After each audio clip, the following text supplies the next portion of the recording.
All right, friends, welcome to another episode of Healedish. And I am so excited today because I have Becca on, who I saw one of her viral videos about how she had to have a premarital doctor exam. And I know that you were raised Mormon, and after that doctor exam, it ended up leading them to doing a surgery on your hymen. And that story just really blew up. And I just started doing a deep dive on some of your content and some of your Mormon stories. So I'm so excited to have you on. Yeah, thanks for having me here. I'm super excited to be on here as well. This is a cool experience. So what were some of your earliest memories like growing up in the Mormon church? Yeah, so I grew up in a very orthodox, very devout family where it was like everything that we did was church all the time. So I think in a lot of maybe less strenuous or high demand religions, people go to church on Sunday and they maybe do some church stuff throughout the week, whether that's reading scripture or prayer. But in the Mormon church, when you are full in, everything is church all the time. So obviously I went to school and stuff, but basically every day of the week there was something happening. So on Monday we had family home evening, which was where we would get the whole family together and we would be reading scriptures, we would be doing church stuff. A lot of it was very wholesome. And then Wednesdays we had activities. Other days of the week, I had seminary every morning while I was in high school. And then all day Sunday was church. Before high school started? So early morning?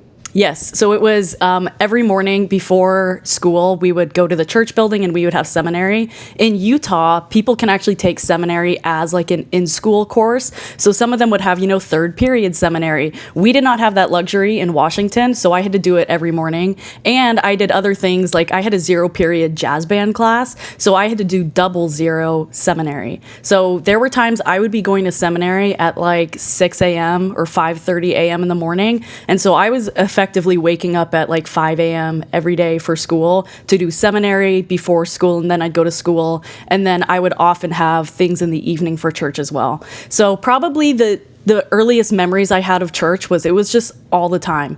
Church was the main thing that we did outside of family stuff, school, or parents' work. So very, very high involvement and high demand from the time I was a kid. Oh my gosh, that's so all-consuming. How Yes. old were you when you were doing the seminary? Was that just in high school, or was that even when you were younger? No, so seminary is just in high school, and the idea behind it is to prep you to either go off to college or go on a mission. So they're really trying to squeeze in as much religious education as they can before you go off into the world and do your own thing. So every year covered a different religious text. So we would have a year that was New Testament, a year that was Old Testament, a year that was Book of Mormon, and then a year that was Doctrine and Covenants, which is another LDS text from prophets like Joseph Smith and stuff. So basically every year you were going in depth into a book, you were reading the full book, and you were doing a lot of scripture memorization. You were doing other lessons outside of it. Not all of it was just focused on that text. We were just doing other religious study as well. But yeah, essentially it was a religious course that we were taking every day, but just in high school. So. Oh my gosh, I had no idea that you were doing it that many times a week. I feel like for us, we were non-denominational, so we honestly didn't even go every Sunday. My parents, we would get in these moods where my parents would be like, "We're gonna do it. We're gonna go to church," and we would do it solid for 5 months, and then we would kind of drop off. Yeah, no, Mormonism is very. So if there were people who didn't come to church, in the ward, so they take attendance every week. There were people during one of the meetings who they'd be going around, they'd be counting up the families, they'd be taking attendance of who was and who wasn't there. And so if there were people who weren't coming, they would be labeled as less active, and then they would become a project. So we reach out to the people who are less active. They usually have somebody who's assigned to visit, teach them. And it was a thing if there was a kid who was your age and you see them at school, make sure to be friends with them and reach out to them, invite them to an activity. So it's very focused on not only is your family usually really involved, but the other families are involved in bringing other families back into the church. So yeah, it's if you don't go, or if you were gone on vacation even, you might have people be like, "Why weren't you here last week?" And of course the idea is framed as it comes off as friendly, Community. very community driven. But of course there is that a little darker aspect that does feel like surveillance. You know, why weren't you here? Like, what did you do instead? And my family was one who we went every week, even if we were sick, even if we were on vacation, we would find another ward to go to while we were on vacation. So we'd be somewhere random, and then we'd have to go to this random ward, and I'd be sitting with these random kids in Sunday school who I didn't know. And I was like, all I want to do is just like be on vacation, and instead we still have to go to church on Sunday. So yeah, not all families are quite that involved, but I would say that is like the ideal level of involvement that the church would want people to have.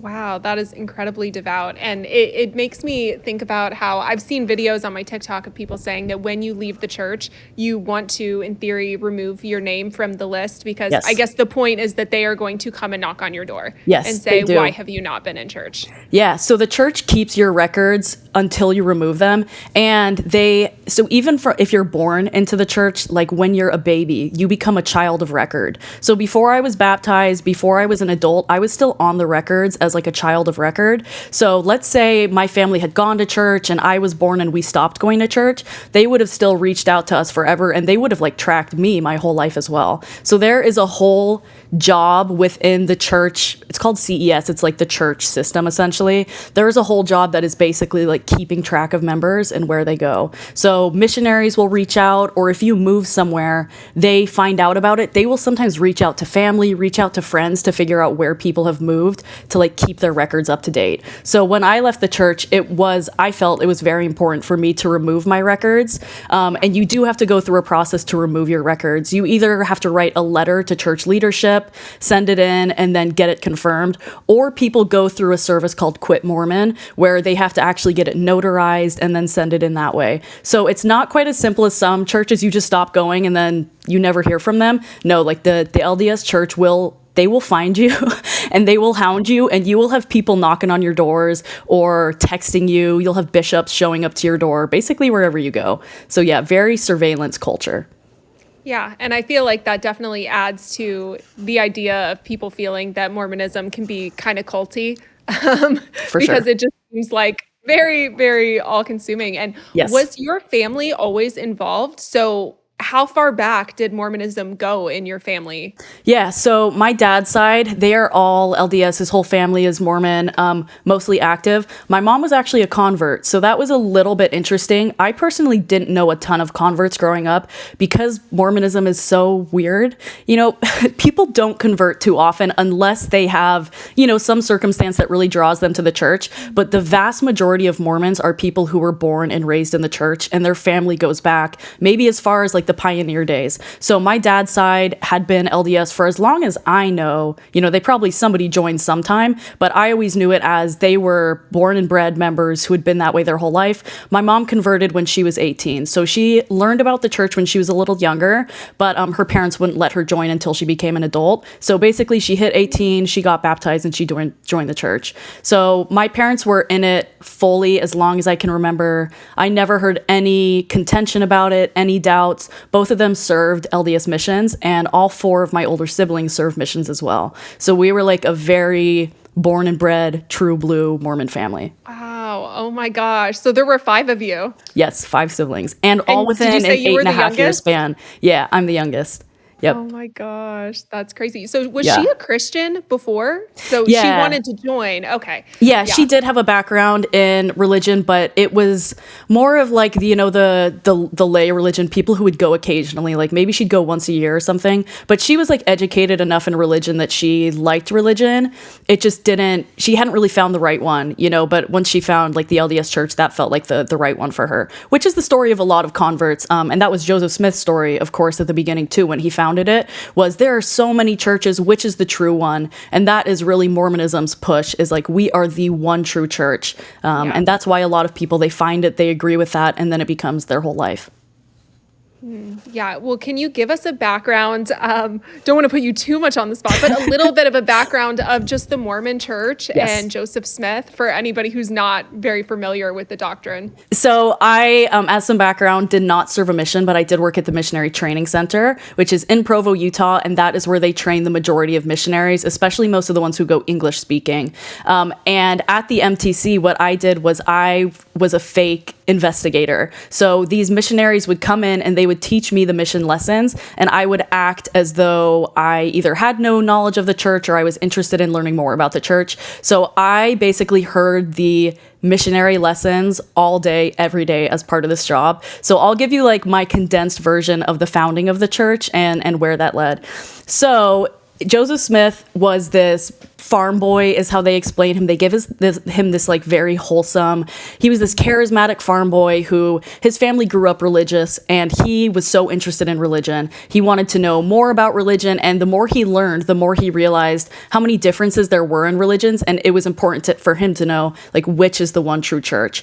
So after doing some studying, he read in the Bible that if you have any questions, essentially just go ask God directly, and he said, that's what I'm going to do. So he went out to a grove of trees and he prayed to God. And then this is where the first vision it comes in. And the first vision is like the big story in Mormonism. It's what a lot of it is founded on. And what he saw in the first vision was God and Jesus came down to him and then essentially told him, none of the churches here are true, but you are going to help us refound or, rediscover the true church on the earth, which then would become Mormonism. So after that, there's a few year span where he is like proving himself worthy, and he is talking to angels and to God and stuff who are, coming to him.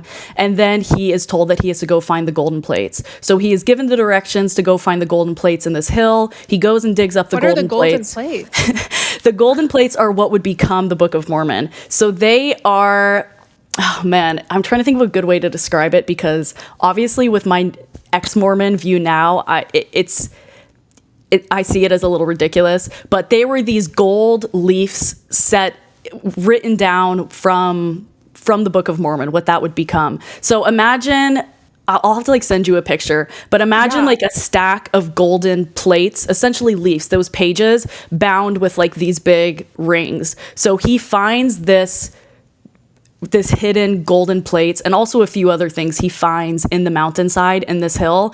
And then he is told that he has to translate the golden plates, which would then become the Book of Mormon.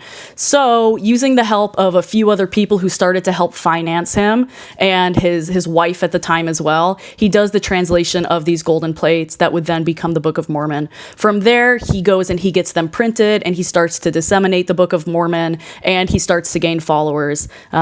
During that time, they start to get persecuted. I'm going to use that loosely because I've learned now that like really wasn't the case. And the church continues to grow. They have to move a few times. They move to Nauvoo. Joseph Smith has his own, struggles, and eventually he's killed. Brigham Young takes over the mantle and they move to Utah. And then that is where the church really continues to flourish. And then years later, we have what it is today. So that is like the really condensed version. And there are a lot of nuances in there that I did not know when I was in the church, that I just wasn't taught. Actually, many of them until I went to BYU and I started to take these religion classes. So a few of them was that apparently Joseph Smith had many different accounts of the first vision. So the one that I was always told, and I understood it, is he had this first vision and that's what it was. But turns out he had like 3 to 4 different accounts of the first vision, and details changed every time. So in some of them, he only saw one personage of God. In the one that became the more mainstream account, he saw 2 personages. So there were a lot of little things like that when I started to learn, I was like, things were a little misrepresented to me. And another one being, and this was a big one for me, was how he actually translated the plates. So there in the Mormon church, we have tons of books and magazines and educational materials, all these things that I've been raised on since I was a kid. And in all of the imagery and in all of the lessons, you have Joseph Smith reading these golden plates, and you are assuming that he is reading these plates and then translating it to make the Book of Mormon. Well, turns out what he was actually doing was the rock and the hat. And so he had a seer stone that he had growing up, because apparently, again, I didn't know this at the time, Joseph Smith was always like a treasure hunter. He was always trying to like find things and find magic. He was always looking for his like big break to become a treasure hunter. So he had a seer stone and other magical items that he would use. And so he had like a hat, imagine like a top hat, and he would put the seer stone in the top hat. He would put his face into the top hat and have the golden plates next to him. And that is how he would translate. And he dictated it to his wife, who would then write it down. So of course, like when I learned that, I was like, well, what is the point of misrepresenting it? Why have you taught me my whole life and most other Mormons that he was reading from the golden plates and that's how he was translating? And it seems like maybe a simple thing, but it was like it was so difficult for me to reconcile. Like, why lie about something that is so central to the church, but also such a small detail?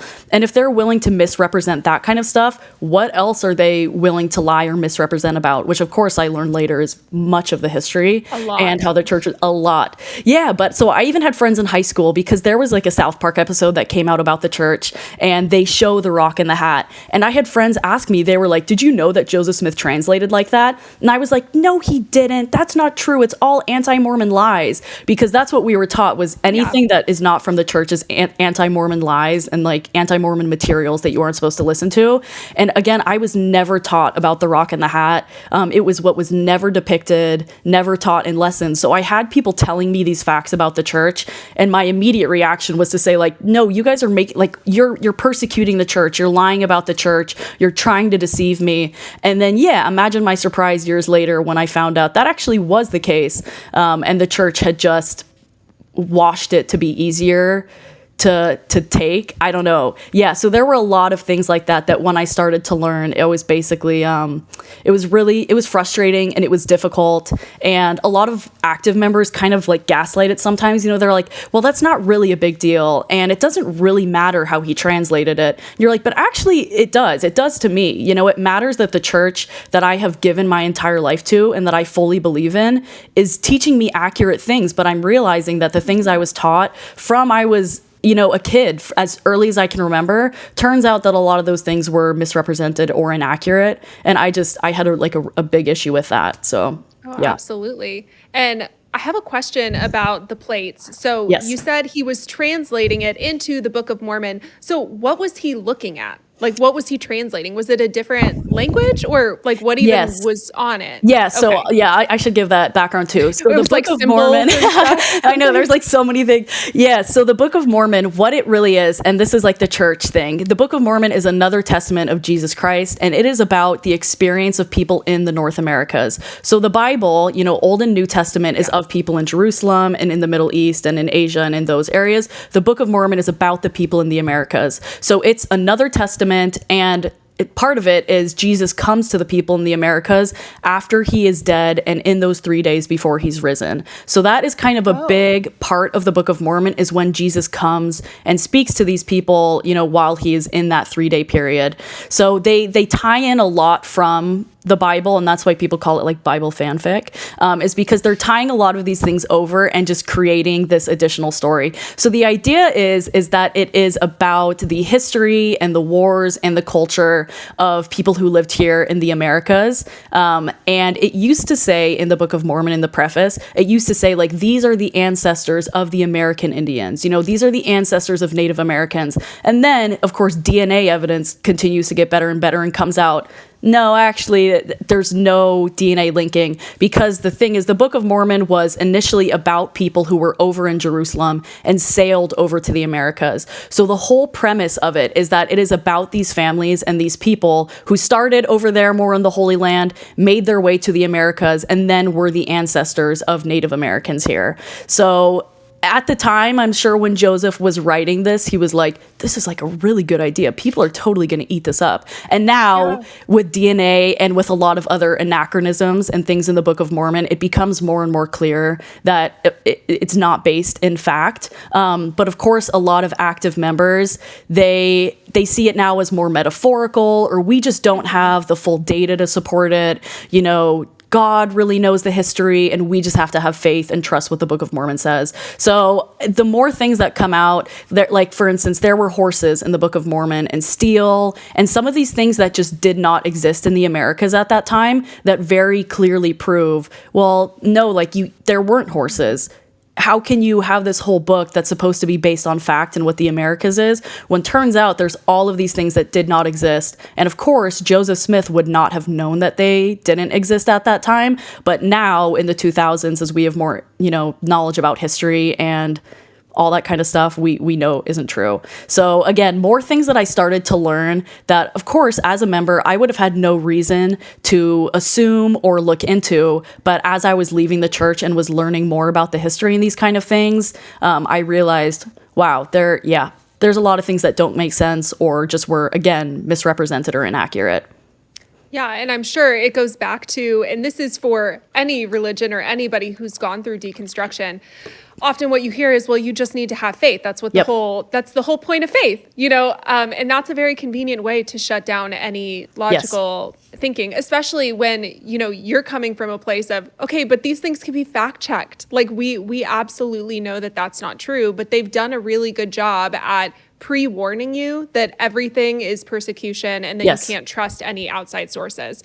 So it's easy for you at the time to have probably been like, oh, South Park, no, they're wrong. What are you talking about? Definitely. Because they prepped you that people are going to say that, and you just need to not listen to anybody. And the Mormon Church especially really, really leans into that persecution complex. And I know a lot of other religions do as well, but I think that the Mormon Church does to like an extra heightened degree because of just how the church started and all of the history around that. So, of course, I grew up believing that Joseph Smith was martyred, that he was killed because of his beliefs, and that, that people were out to ruin the church because they knew it was true. Again, another thing that I learned later, no, Joseph Smith was jailed because he was destroying private property. Like, people were printing newspapers about what the church was doing and some of the crimes that Joseph Smith was doing. And so he burned down this printing press and this people's business. And so he went to jail for that. And that's where he was eventually killed by a mob who was just pissed that this guy was taking all of these people and was saying all these things that were untrue and were destroying property. And he was literally a criminal, and that's why he went to jail. But again, the story that I always heard growing up, I didn't hear any of that. I had no idea that he had committed crimes, that he was burning down businesses. And so I was just raised that, like, no, Mormons have been persecuted from the beginning. Our founder was martyred. He was killed. The Mormons, those early members, they had to escape. They kept having to run away because they were chased out of towns because people didn't like the church, or, they knew it was true and they were deceived by the devil to try and take it down. Again, no, like that just isn't rooted in fact. But that is what I was raised to believe, is that essentially from the early days of Mormonism, we have always been persecuted and we will continue to be persecuted. And then that is just supported when I had friends or people who would tell me things about the church. It would feed into that, it would feed into that persecution complex. And I would believe, look at me being persecuted just like the early saints. And people are always trying to tear down the church. They've been trying to do this from the beginning. And that just, of course, drives you deeper into the church because you become more and more unwilling to listen to any outside source. I didn't believe anything that was being told to me unless it was told to me explicitly by the church or in church materials. And that's of course, what they want you to do, because once you know the facts and you start to look at them, you have to do a lot of mental gymnastics to stay in the church. And I didn't even know a lot of those facts until after I had already made the conscious choice to leave the church. And then I started looking into the history. So I wasn't even willing to let myself look at any of that stuff while I was still a believing member, because I really believe that God would know that I was questioning, and then of course I'd be sinning. Because in Mormon doctrine, it's a big idea that God is in your head at all times. Like, you have to watch your thoughts. You have to be careful of everything that you're thinking or doing. So anytime I would have any thought, even if it was unprompted, it was more my subconscious, if I thought like a bad word or if I thought something impure, I would think, of course, that I immediately had to repent and guard my own thoughts. So I became so practiced at controlling my thoughts and controlling what I was thinking that anytime I would have any thought that was even remotely non-member approved, I would shut it down immediately. So I had years and years where I just would not even entertain any thoughts that were not pure or godly in nature. And so it took me being able to actually leave the church to finally let myself think through so many of those thoughts that I had stifled and pushed away for my entire life, essentially. Yeah, it's scary to be told as a young child that somebody is listening to all of the thoughts that you're having and you are going to be judged. Yeah. And maybe you'll be separated from your entire family if you sin too much and you're going to go to hell. And it's easy to like you said, not even really look into those things until you leave. I feel like when it came to my deconstruction, when I finally decided to just like actually start to look into history and translations and all of that sort of stuff, once the fear of hell was gone, it becomes easier to, ask yourself, what do I really believe? What do I actually think is true? Right. But I wanted to ask you, so I think I've heard that the Garden of Eden was somewhere in America. Yeah. In the Mormon Church. Can you explain that? Yes. So this kind of opens up sort of a can of worms where Joseph Smith. I want the fringe beliefs too. Yes. I know there's some exactly. weird ones. Yeah. So Joseph Smith and the early prophets had so much revelation and doctrine that ended up creating these really interesting, deep doctrines and beliefs. And a lot of them are not taught as much in the church now because some of them are weird. Like some of them are really, really bizarre. And so one of the perks of Mormonism is that there is a prophet who is always receiving revelation from God. And so people see that as a great thing because look, we're receiving revelation about all of these questions we've always had. And it's so nice to have a prophet who can finally answer these questions that humans have had for generations, for our whole time about God. But really what it means is that these prophets are coming up with weird doctrine and weird ideas that they are then able to pass off as revelation and just kind of become part of the doctrine. So yeah, the idea is that the Garden of Eden was in Missouri, and that just came as revelation, I suppose, when Joseph was like, "Hey God, where was the Garden of Eden?" Missouri. So yeah, there are a lot of little things like that. Another good example of deep Mormon doctrine that is not taught anymore, that I was taught growing up, is that eventually when you go to heaven, and if you go to the top kingdom of heaven, because in Mormonism there are multiple kingdoms of heaven, if you go to the very top rung of the top kingdom of heaven, you will be able to be exalted and then become a god yourself and have your own worlds that you'll be able to create. So I grew up believing that someday, if I did everything right and I went to the top rung of the top kingdom, that I would be able to be a god, create my own planets, and have my own spirit children, which of course then opens the idea up of, is Mormonism polytheistic? Which doctrinally, yeah, it actually kind of is. But no, we never would have claimed that. We would have always said that we are a monotheistic religion, Christian religion. But no, that there is this doctrine that God then, the idea is that our God, our Heavenly Father, was once like us, and he was one time a mortal who then became a god in his afterlife. Really? And had our world of spirit children. Yes, so that is where I didn't know that. Yeah, God comes from a planet called like Kolob, and this is again just like deep doctrine that a lot of Mormons who if you talk to, just like your average lay Mormon, probably would not know a lot about Kolob or about becoming gods, because it isn't taught as much, and they are trying to actively get away from some of these like more fringe doctrines that understandably raise a lot of questions about the church. So it used to be taught, I was taught it in church, it was in some manuals, and then a few years ago somebody had asked like an active prophet or apostle about it, and they were like, no, we never taught that, actually, that's not true, which happens with a lot of Mormon beliefs. And then of course the members, when you bring this kind of stuff up to them, if I ever say to an active member, remember when they said we were going to be able to have planets? They're like, no, they never meant that, actually, you're misinterpreting it. I'm like, no, you're gaslighting me. Like, you're accepting what you're being told. It does, and that happens because you're like, all this the time. Is my childhood. I did this multiple times a week. I know what I was taught, and I think I would remember if I was told that I'm going to be a god if I get to the highest level. And going back to Joseph Smith and just kind of his personality and his personality and stuff, it is unsurprising to me that somewhere in the religion there would be this idea that we can all be God, because I feel like he kind of did that to himself. Definitely. Yes, I completely agree. Yeah, and again, the Joseph Smith who I was taught about growing up is very different than the Joseph Smith I've learned about since I left the church. The Joseph Smith who I was taught about growing up was this very like patient, charismatic, godly man who, he had rougher beginnings. They described him as like this farm boy who just really loved religion and wanted to get to know God. And then again, like I said earlier, I learned later that no, he was just like trying to get rich. He was a treasure seeker his whole life. He was always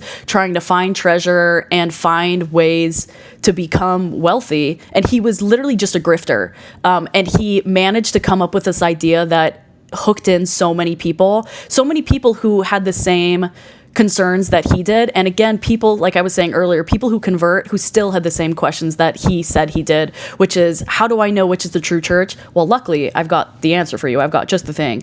Yeah. And so Luckily, that's why I am the only one who knows the answer to that question. Out of everybody else in the billions and billions of humans who lived, I am the one who figured it out.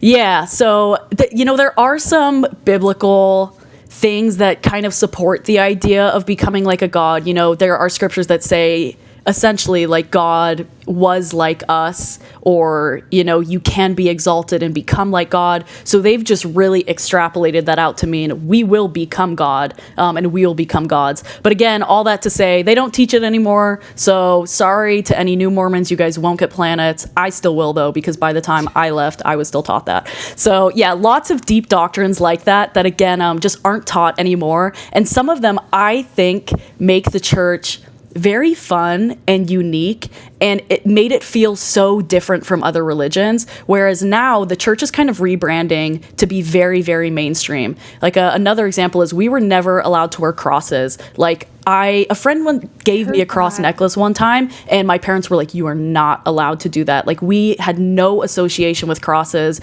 just these things to set us apart from other religions. But what was now, the idea behind that? Yeah, the idea behind the crosses was that we don't focus on Christ's crucifixion. We focus on his life and on his resurrection and his work. And focusing on the cross is just focusing on his death and the worst part of his life.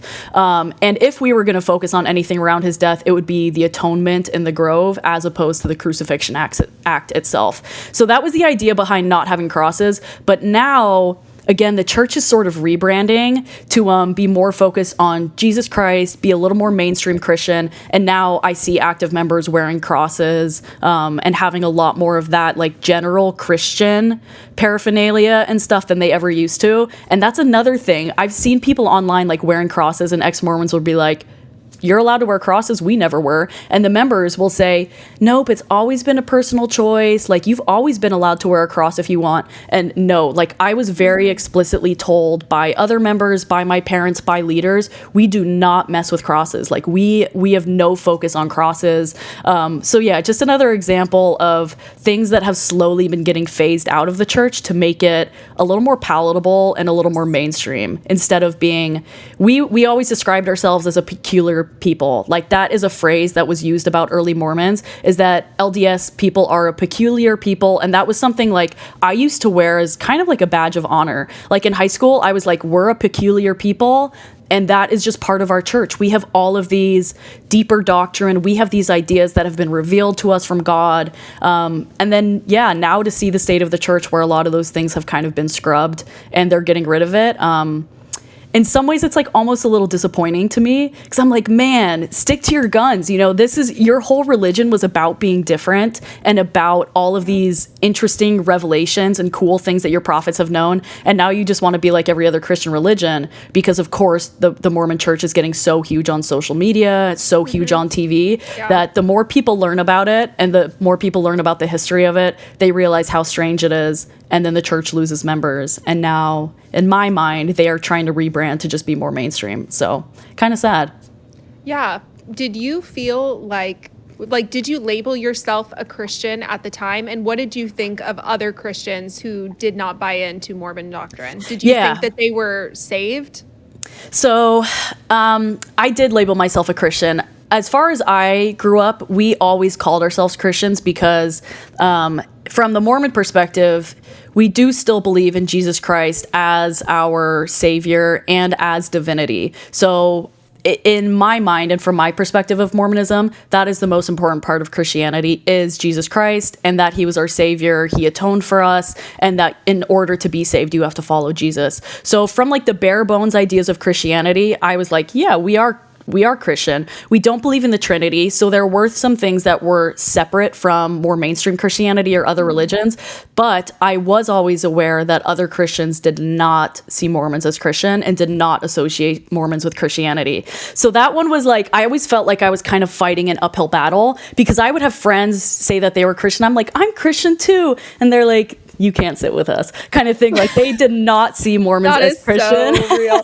No, because I was told I was told that you guys were not like actually Christians, but Yes. I do remember I had conversations with my mom, and she would tell me, I think that we will be surprised when we go to heaven and see who's there. I do think Mormons will be there. Because she was like, while I think that they've been led astray and they're following Joseph Smith, like they have a good heart. Yeah. Like they do believe in Jesus. So it's like, you're kind of Christian, but you're not really Christian. Again, Christian fanfic is what it really is.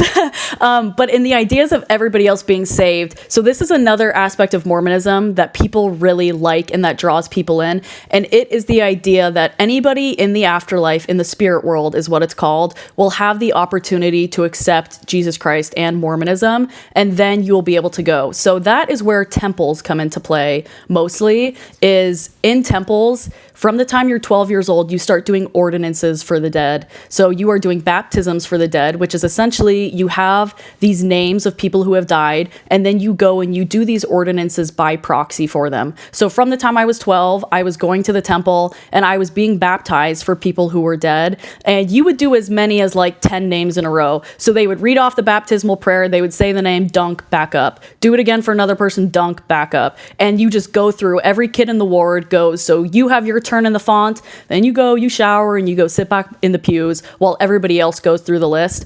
And then, so baptism is one example, but then also in the temple, you can do sealings for the dead and endowments for the dead. So essentially you are doing all of the work. Yeah, you're doing all of the work for these people who have died. So that way, if they're in heaven, they are just waiting for you to do their work. So that way they can then accept God and go into heaven. So they kind of really push you to do it because they tell you like there are all these people in heaven who are waiting for their work to be done. They are just waiting for you to get baptized for them so that way they can accept God and go to heaven. So in some ways it's kind of a nice idea. Everybody will have the opportunity to be baptized, have their work done, and then accept God.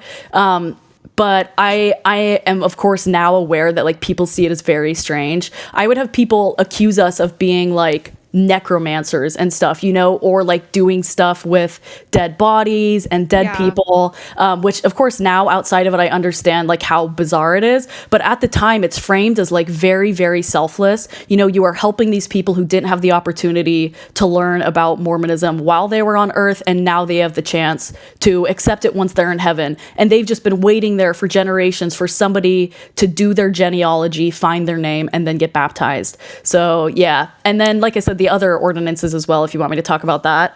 Yeah, well, I wanted to ask about, so the baptisms for the dead, were you, I feel like if I truly believed this, it would almost feel like euphoric, okay? Because you're doing this and you come up and you just saved someone's eternity. Yes. Like, so if people are really buying into this, I mean, you must feel like you're doing some really good works to help people. And I also think it's a very funny sort of, but you see this in the Christian faith too, where it's like, God so desperately wants these people to be able to live this, but his hands are tied. He can't unless you get dunked, for people who have passed on. So was that doctrine given to Joseph Smith, this idea of baptisms for the dead? Yeah, so that was one of those revelations that came a little later, the more that Joseph Smith was learning. And he had, again, these questions that everybody's had. And so luckily, he has this pipeline to God that he can just go directly and ask. So building temples was actually a very important part from early Mormonism.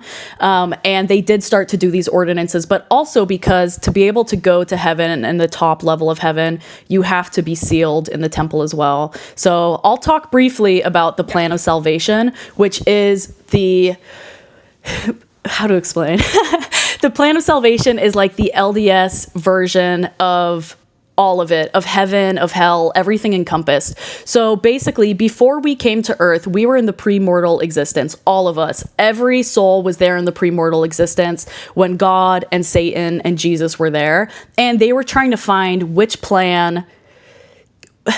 They were trying to decide how to send humans down to earth and how to decide who gets to go back with them for heaven, which now I'm like, if I was a parent, why would I ever not want my kids to be with me? Why would I test them? Anyway, that's a sidebar. But so in this premortal existence, they were all talking about like which plan was going to win. So Jesus had the plan that everybody gets to come down to earth. They get to basically be tested and decide what they want to do, whereas Satan's plan was that everybody was just forced to do what was right. So it was this idea of Jesus essentially represented free agency, where you get to pick, you get to decide what you want to do, and then Satan, of course, is all about force and you don't have any choice in the matter. So Jesus's plan won out, and then all of us come here at different times down to earth, and then we have that free agency, and we get to decide, we get to go through life with religion. But of course, it's like not really free because you don't know the truth, and also not everybody has a chance to get religion. Yeah, anyway, all of that. So Where did Adam and Eve fit into that? Yeah, so Adam and Eve is, I think, still pretty similar to like other Christianity versions of Adam and Eve because it is just from the Bible. So yeah, Adam and Eve came down, they were in the Garden of Eden, and then they were told by God, you have to multiply and replenish the earth, but also you can't take this tree. And so they were living in Eden for X amount of years, who knows how long. And then after a while, Eve does take the fruit, she offers it to Adam as well, and then they have knowledge, they realize they're naked, and then they begin to repopulate the earth. So I think that one is pretty similar to other Christian religions, but there is not as much, I think in Mormonism, not as much blame on Eve. There still definitely is some blame, but they really see it as like Eve took the fruit because she just had some sense that there was knowledge she didn't have. And again, going back to that free agency thing, like Eve, we actually kind of extol her a little bit because it's great that she took the fruit and then allowed us all to have agency and this process to start. So that I think is sort of similar. We were sent here for that. I mean, in theory, it's kind of like, well, she didn't do anything that wrong. I mean, because the whole point was that we were getting sent to be tested. Exactly. And like our process couldn't start until they did that. Yeah. They started it. They're like the beta program. Yeah, literally, to see what they would pick. Yeah, and I think the idea behind that is, of course, they did end up picking the right decision, just like all humans should if we have the opportunity as well. So then that is the idea behind all of us coming down. We have our mortal tests, and yeah, to see if we will be able to find God or not, because the church believes that everybody has the Holy Spirit with them. So when you're baptized, you get the gift of the Holy Spirit with you all the time. Like he's always with you, he's always guiding you, but everybody naturally has the light of Christ in them, and that helps them be able to discern right from wrong. So everybody has that ability to discern right from wrong, but if you want the Holy Spirit with you all the time, you have to be baptized in the Mormon church and, get the Holy Spirit with you. So after our earthly life is complete, the next stage of the plan of salvation is after you die, you go to the spirit world. And the spirit world is like the holding pen, essentially, before people are selected into one of the kingdoms, or they just have to stay in the spirit world until their work is done. So, like purgatory?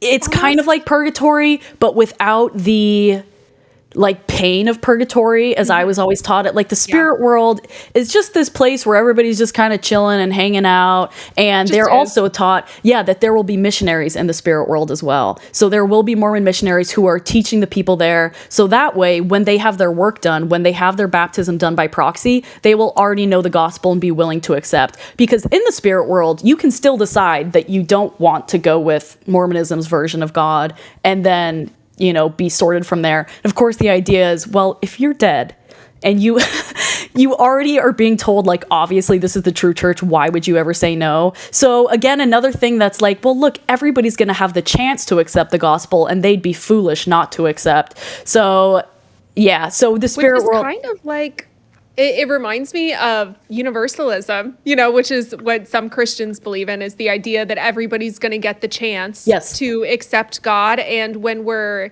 in front of him, of course, we wouldn't say no, Right. So that's like a kinder theology than the hell theology. Exactly. So I'm like, that's actually kind of a kind theology when it comes to Mormonism, that you're going to get this chance in the spirit realm or world to be able to say yes. Yeah. Yeah. And that's why, again, a lot of people who convert to Mormonism, it's because of some of the little differences like this. Like they hear that idea of the plan of salvation and they're like, wow, actually that is really kind. Like that is what a loving God who would do that. I like this version of religion. So little things like that in Mormonism that I think make it more tolerable and like why people would pick it over another one. So then after the spirit world, you have 3 kingdoms plus another little thing called outer darkness. So the 3 kingdoms it's the celestial kingdom, the terrestrial kingdom, and the telestial kingdom. The celestial kingdom is for the top rung. You know, that's the top brass who go to the celestial kingdom. And within the celestial kingdom, there are multiple like slots within there. So I think there's 3 within the celestial kingdom, and the celestial kingdom is one of 3 kingdoms. So in order to go to the very top spot in the celestial kingdom, you have to be sealed in the temple, you have to be baptized, you have to have been accepting God, you have to always have repented of all sins and be completely worthy. So that is really what Mormons are striving to go to, is that top spot in the celestial kingdom. And that is always, of course, what my goal was. That is where you would become exalted, be able to be a god someday, and be with your family. And also, if you're in the celestial kingdom, you can visit people in the other kingdoms. So let's say you had like a family member who was not Mormon, decided not to be, but was still a good person. They would go to the terrestrial kingdom, which is like the middle one. So that is for people who are good people. They probably accepted God. Maybe they were another Christian, but they weren't Mormon, you know, or they did not have the full knowledge. So those people, they're having a pretty good time. And then next down is the telestial kingdom. And that is the bottom of the kingdoms. And that is where like the worst people go. So that would be like where your murderers go, where your terrible people go, are going to go to the telestial kingdom, because they are still being judged by the things that they did, you know, and what they did with the level of knowledge that they had. So telestial kingdom is like the bottom. And then you have this separate thing called outer darkness. And outer darkness is for people who had full knowledge of the gospel and then went away from it, or basically were like antichrist. So the idea is that very, very few people would even be able to go to outer darkness, because most people do not have a complete full knowledge of God. Like even me, I was never taught that people who leave the church go to outer darkness. Now some people were taught that. That was going to be my question. Yeah. Is like, well, if you were given the full knowledge, which I kind of heard that growing up in Christianity too, that like there's this idea that, and not all Christians believe this. Some Christians believe that anybody who doesn't know the name of Jesus, they're going to hell. But some believe, well, God will judge you based on the knowledge that you had. So it's almost better if you didn't know about Jesus than if you knew about Jesus, you grew up in the church, and then you're no longer a Christian because you had that revelation and then you turned your back on it. Yeah. Which is just worse. Right. Yeah. So I did hear that as well. And I know some ex-Mormons who do believe that like they would be going to outer darkness. But again, my understanding was like you had to have a complete knowledge of God, which none of us mortals, in my opinion, can, because we're still going so much on faith. That would be like if a prophet who has spoken directly to God, or who has seen Jesus in the flesh, you know, or has had some experience like that, they would have to have that and then forsake it to be able to go to outer darkness. So there are some people throughout the scriptures, or even some of the early apostles with Joseph Smith, people who left the church, people would say that they're going to outer darkness. My impression was never just that somebody who left the church would go, because they probably did not have a full knowledge of Christ. But again, I do know some people who do believe that like ex-Mormons would go to outer darkness. Yeah. So, and that's another thing in Mormonism, there is no hell. Like they say that even the telestial kingdom, which was the bottom of that 3, is still basically equal to or a little bit better than this life on earth. So really it's all still a kingdom. It's all a kingdom of glory. So no matter what, even if you're like a murderer and you're going to go to the telestial kingdom, it's really not any worse than it would be here. So kind of nice in some ways that there's no hell, there's no like fire and brimstone outside of outer darkness. But also then it brings up this doctrinal idea. And this was something that I think Joseph Smith said once and it was written down, that if people knew how wonderful heaven would be, they would kill themselves just to get there faster. And so as somebody who struggled with mental illness and with depression and with suicidal ideation, that was tough for me, because I was thinking, wait, you mean that I have to struggle on this earth, when Joseph Smith said that if I just asked myself, already where I would go would be better than this earthly life? Like, what am I doing here? So some of those doctrines that kind of have a flip side, where yes, it's nice and it seems like a little flowerier than other Christian religions, but also kind of a darker undertone if you are somebody who is in any kind of compromised mental state, or any sort of mental illness. I think like throws a wrench in some of that. So yeah, there are definitely darker sides to some of those arguments. I know growing up in the church, I was told, there's the age of accountability. So Yeah. if you're under the age of 8, I think I was told, then you would automatically go to heaven. Yep. The problem is you would sometimes have parents unalive their kids when they're younger. Obviously not all the time, but you see it in the news, and it's like these people lose their minds and they think, well, it would be better for me to kill my kid before they turn 8 years old because it's a kindness to them. So, there's darker sides to that sort of theology. Yep. I had a question about hell. You said that they didn't really believe in the hell that we were taught it, but how did you guys interpret the word hell in the Bible? Because it is said in the Bible, and I know I've done a lot of research, so I know that it was translated, in a very funny way, and I don't believe in hell the way I was taught it, but I'm curious how you guys interpreted that word of hell. Did it mean that lower level or outer darkness? Yeah, so that is one that I would say is a little more open to interpretation. And there are a lot of things in that the church, and I had the same kind of questions when I was growing up. I'd always ask, like, well, what does this mean then? Like, if we have this belief, how does that fit in? And hell was a good example of that. Like, what really is hell then? And the way that I understood it was anywhere can be hell. That celestial kingdom could be hell because I wouldn't have wanted to end up in the celestial kingdom. If I had gone to the celestial kingdom, that would have been hell for me, because in the celestial kingdom, you're stuck there. So you can't move up. You don't get to see people who are in the other ones. So let's say all of my family made it up to the celestial kingdom and I'm down here in the celestial kingdom. That would be hell for me, because I would never get to see my family for eternity other than when they decide to come visit me. Because again, if you're in the celestial kingdom, you can go down to like visit other people. So kind of silly. But yeah, so hell was one of those that was a little more like hell is what you make it. I would say, like, in a strict interpretation, probably outer darkness would have been hell. And some people might have said that the celestial kingdom is hell, but really like what I came away with, because there were so many interpretations, was more of the hell is a state that you could have been somewhere better, but because you didn't do what you needed to, you are confined to this lower kingdom, and therefore that's like kind of hellish for eternity, Wow. Oh my gosh, this is so interesting, all the different levels, because it's not in the original Bible. This is all the revelation of Joseph Smith. So question, what were you told about polygamy and Joseph Smith? Yes. So I grew up knowing that polygamy was part of the church because it's in the scriptures. And I read all the scriptures often. I read the Book of Mormon at least like a couple times a year. I knew a lot of members, and I still know a lot of members now. It's like this big, but the pages are very thin. So it's like a few hundred pages long. It's really not that much, but it is pretty boring. So I knew a lot of members, and when I worked at the MTC, I knew a lot of people going out to serve missions who had never read the Book of Mormon. They had just been Mormon their entire life and hadn't read the scripture, which to me, I was always like, how are you a member and you haven't read your book? Which is like a little judgmental of me. I don't see it as much that way now. But so there is talk of polygamy in the Doctrine of Covenants, and that is a separate book that was all of the revelations of the early prophets. So that is where the Word of Wisdom is, which talks about no coffee, no tea.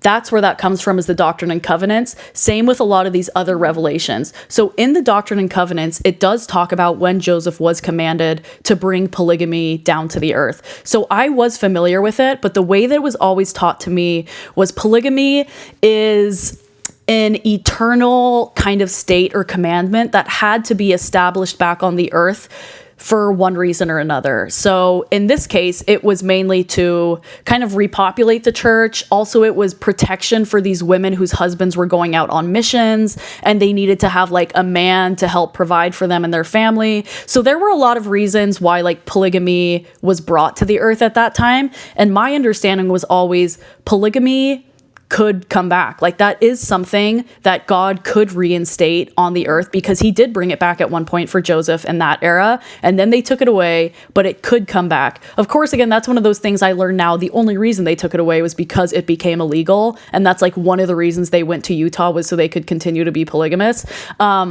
So it was definitely one of those that I struggled with, but I put it off because I was like, my mortal brain just like can't comprehend it. You know, it's one of those things that I have to have faith for. And once I get to heaven, I will understand it, you know, or God will give me a better understanding of it. So it was difficult for me, but it wasn't too hard for me, honestly, because again, I was like, it's in the past. But the older I got, the more I started to think about, what if God brings it back? Like, I remember being at BYU and talking with some of like my friends at the time, and we would talk about those kind of things as women because we were all married young, and we were like, what if God brought polygamy back? We would say like, do you think that your husband would do it? And all of us were like, no, my husband would never do it. And we were like, but isn't that what Joseph Smith and all the other early men, they didn't want to do it either, which obviously, of course they did. But we were taught that they didn't want to have. Yeah. Yeah. No, I mean, we were taught that Joseph Smith, it was like, oh, he didn't want to do this. He wrestled with it so much. It was such a difficult decision for him. And that was kind of the lens that it was really, it was a commandment from God. They had to do it. And as difficult as it was for them, they were willing to do it because it was a commandment from God.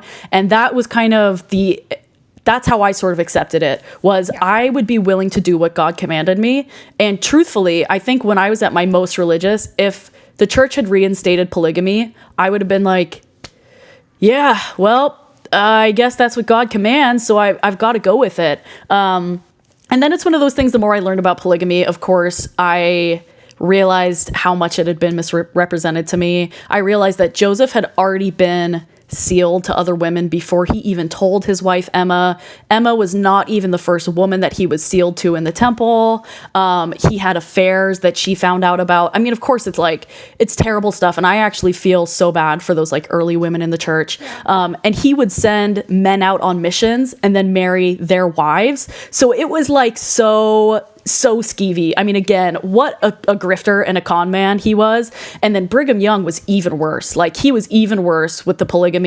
So that was one that was tough for me. And then one other thing that I learned about polygamy that I kind of always knew growing up, but I didn't understand the gravity of until I was married, was that Mormonism, as it is now, still practices eternal polygamy, which means that a man can be sealed to multiple women in heaven. And a sealing is essentially making an eternal covenant. So, you know, when you're married on this earth, you're married for until death do you part. But a sealing is time in all eternity. So when you are married in the temple and you're sealed in the temple, you are sealed to that person for eternity. You'll be together in heaven, yada, yada. Men can be sealed to multiple women, but a woman can only be sealed to one man. So actually the last prophet who just passed, he was sealed to 2 women in heaven. So he had eternal polygamy going on. And if a woman, let's say a woman and a man divorce who were sealed in the church, the woman has to get the man's permission to break the sealing from him if she wants to get married again.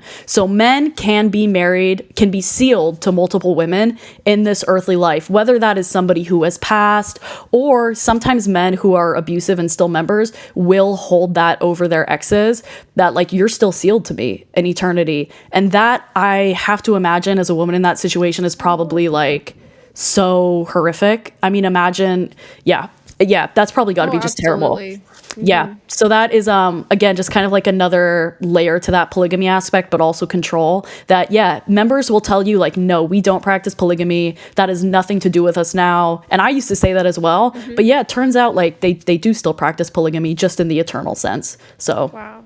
So what was the talks going on about sister wives? Like, was everybody side-eyeing him and thinking like, hey, the prophets say that we don't do this anymore. This is really not okay. Yeah. So I would say anybody who is actively polygamous now, we would consider not mainstream Mormon. They would be like a fringe or a break off. So FLDS is a good example, fundamentalist LDS. They still practice all of the original doctrines that Joseph Smith brought down.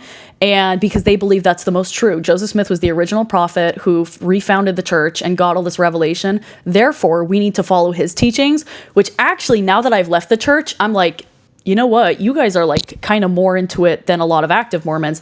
But when I was an active member, I saw them as like this completely fringe sect. If people would compare them to us, I'd be like, we have no similarities. There is no accuracy between us. But again, now that I've left the church, I'm like, wow, they are much more similar than I ever thought while I was in the church. And also, they are a good example of what the early saints were like. So how did I have so much judgment towards these people while still believing all of the doctrine in the early church? And there's actually Joseph Smith was good, because exactly. they were doing what he said, Right. and I think, so the idea is that whatever prophet is holding that space right now, they can just come out with new revelation from God. Is that where this new garment thing Yes. has come Yes. from? Okay. Can you explain what happened with the garments? Yes. Oh my gosh, God. I've just seen lines and lines of people waiting for the new garments. So that is one of the tricky parts with ongoing revelation, is the current prophet can change or get new revelation and therefore change what the church believes. So that is how you had, black members could not receive the priesthood or could not be exalted until 1978. A prophet changed that. They got revelation that was different, and then that changed. And there have been a lot of examples. Racist, but now God but then not anymore. Yeah, so that actually was one that was always tricky for me while I was in the church. But what was reasoned away is it was like, well, the saints couldn't go through any more persecution, and it's ridiculous even saying it now. But if they had been accepting of, black members or people of color, they would have had more persecution by the rest of white America. And it's kind of ridiculous. And then, of course, in the Book of Mormon, there is a verse that says, they were cursed with a skin of blackness. So there is racist doctrine in the Book of Mormon, racism in the church for years and years and years and years. But yes, anyway, so back to the idea of revelation. One that I think is funny, and this one is quick, is the name of the church being called Mormon. So the most recent prophet, the one who just passed away, he had basically had a revelation from God that people who use the word Mormon is like a slur, like it's offensive to God. And they were saying that God is offended when people use the term Mormon instead of member of the Church of Jesus Christ of Latter-day Saints. So that's why sometimes you'll see active members who are like, don't call us Mormons. Or anytime I do a video and I refer to the church as Mormonism or the Mormon church, they're like, that is not our name. Don't call us by that name. And that's only because the most recent prophet was like, we don't like that anymore. Whereas the prophet before him had leaned into it. And they were doing like, I'm a Mormon campaigns. And they were really leaning into that like nice rebrand of the word Mormon. And then it just switched with the next guy who decided that he didn't like that term and didn't want to go down that route. So things like that. And then, yes, garments. So garments are an interesting one because garments have actually, since the start of the church, have historically changed. They used to be like arm length and ankle length. And that's like how it originally started. Yeah, and they used to be one piece as well. So there used to be one piece garments. By the time that I started wearing garments, it was like a cap sleeve. So like here's where the seam of my shirt is, it would have been to like here. And then about here probably is where most of the garments were. So cap sleeve and a bit of a scoop neck. And then they're supposed to go down to your knees because on the garments, there are markings sewn into them that have to fall at certain parts of your body as part of the covenant. So there's like an arrow and a compass and these things sewn into the garment that partly, they mean a few different things. I honestly can't remember because it's been a while and there's so many things in the church that I just like blocked out that even now I'll try and think through things and I'll be like, wow, I like don't remember that at all because I've just completely like blacked it out from my memory. But yeah, they do mean different things and there is like scriptural context on what those means and you learn it in the temple. So people are going to look at me and be like, she was a bad member because she don't remember what her garments mean. I'm like, yeah, you know what? I forgot it. Sure. But yeah, so when I was in there, they were knee length and they were cap sleeve, but there was always, because the idea is you're supposed to be modest and you have to wear your garments at all times. And I believed that. So if I was going to the gym, if I was working out, I was usually wearing my garments. If I was doing anything at home, I was wearing my garments. My garments did not touch the floor. They were very sacred to me. And that's just how I was raised. Like I barely ever saw my parents in their garments. It's supposed to be very sacred, not secret, sacred. And this covenant that you've made with the Lord. But there were always people who I knew, especially at BYU and in Utah, where the culture gets like a little bit pushed, who all of the women would wear extra small petite bottoms, so that way the hem was shorter. So that way it would fall like mid-thigh instead of at your knee. I, however, have a very long torso and shorter legs, and so even when I was in the petite, it was still like knee length. So I'm over here wearing Bermuda shorts and like the ugliest skirts you've ever seen, and then I have my friends who are 5'9", and they're in like these cute little skirts and stuff I would never even be able to wear. So I was like, that's not fair. So a lot of that's also, I think, why the symbols are on there, right? Yes, because exactly. in theory, it's supposed to line up with a certain part of your body so that the girls wouldn't do what those girls were trying to do, right? Right. Yeah. And so now a lot of people, the way that the narrative has shifted with garments is that it's personal. It's between you and God, what you do with your covenants and your garments. And actually, I kind of respect that. I wish that I would have had that freedom of thought when I was in the church, but I did not. To me, garments were garments, and what I was taught was you wore the garment, you did not alter the garment, you did not try to skirt around the modesty. It was there for a reason. It was your covenant with God, and you didn't play with that. But now people have a lot more freedom of thought where, yeah, they're like, the garment is personal to me. How I wear it is personal. And then you can't really push back on that, you know? You can't, like, it's a good, it's a great argument, honestly. And so I think Secret Lives of Mormon Wives is a good example in this, because like the first couple seasons, there are some of the women on there who say that they're, you know, active members and wear their garments, but you would see in some scenes, they are very obviously not wearing their garments. And again, they would say like, it's a personal choice. And the culture around garments in especially Utah is very interesting. And I think it's a great microcosm of church culture, because it is that surveillance aspect. It is that judgment aspect. People would garment check you. So garment checking is like a thing where you could see, so on the pants, for example, you can usually see where a garment line is. Like if you're wearing leggings, if you're wearing jeans, you can see where the garment line is. So people would be like checking your pant leg to see if you were wearing your garments. And then also kind of to get a feel of like how long of garments you were wearing.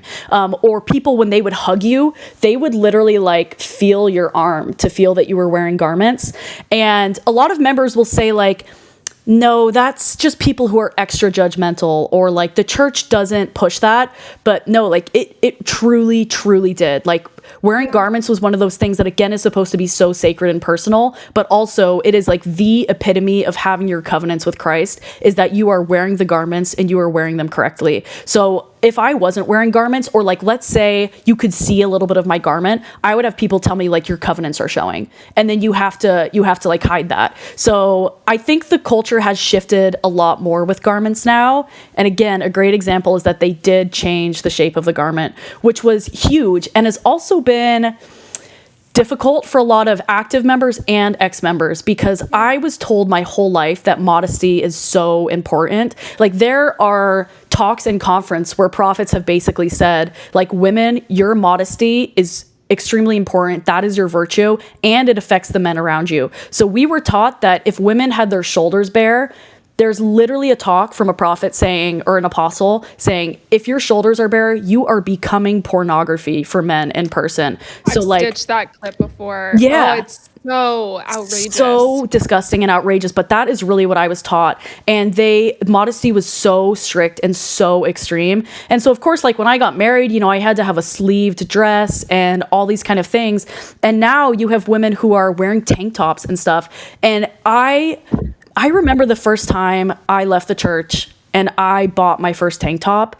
It was like, it was such a difficult experience for me to do, was buying a tank top, because I had been so conditioned that like a tank top was bad. A tank top was sinning. Like I would have never worn a tank top in the church. I even wore, one of my prom dresses was like not quite a cap sleeve, but it was almost like a muscle tee kind of thing is where it would fall. And I got judged for that because I didn't wear garments at that time. That was before I went through the temple, but it was close enough to a tank top that it was like no go. I would not have been able to wear it to Mormon prom. I had like people asking me how my relationship with the church was because I wore like, and it was still like that thick, to be clear, like anyway.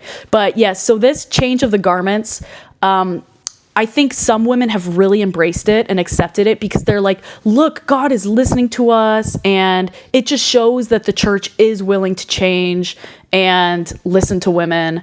And then, of course, a lot of other people are saying, well, we were taught our whole life that if you wore a tank top, you were literally becoming pornography and affecting the men around you. And now it's okay. How are you guys just forgetting this thing that was drilled into your brain and that all of us were taught, and you're just okay with that changing? You have no cognitive dissonance over seeing that change? Because, I mean, they want to be free. So it's easier to just say, and I mean, they're kind of used to, or at least it seems like used to, the ideas changing based on the prophet. So, oh my gosh, the idea changed to something that's good for me. Yes. Or that makes my life easier. I mean, I could imagine that it would be easier to accept that. Yeah. Yeah, and exactly what you said about like it changed for me. That is another thing that I realized outside of the church, because as someone who is queer and grew up queer in the church, that is a good example of something that I had always hoped would change in the church, but everybody told me would never change, because that is one of God's permanent doctrines, is marriage between a man and a woman, and gender is non-changeable. So I grew up honestly really internalized a lot of homophobia and transphobia.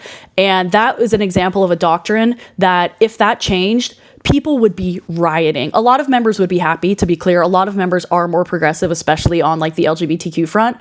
But that is a really good example of people are okay with doctrines like garments changing, but if they change a doctrine like LGBTQ or women getting the priesthood, people would be up in flames. So they are okay when it affects them and it's a small thing, but they aren't willing to push for larger change or like actually helping people outside of themselves. So yeah, that's why I think that the garment thing is so poignant and such a good example of like what people in the church are willing to accept and what they're not willing to accept.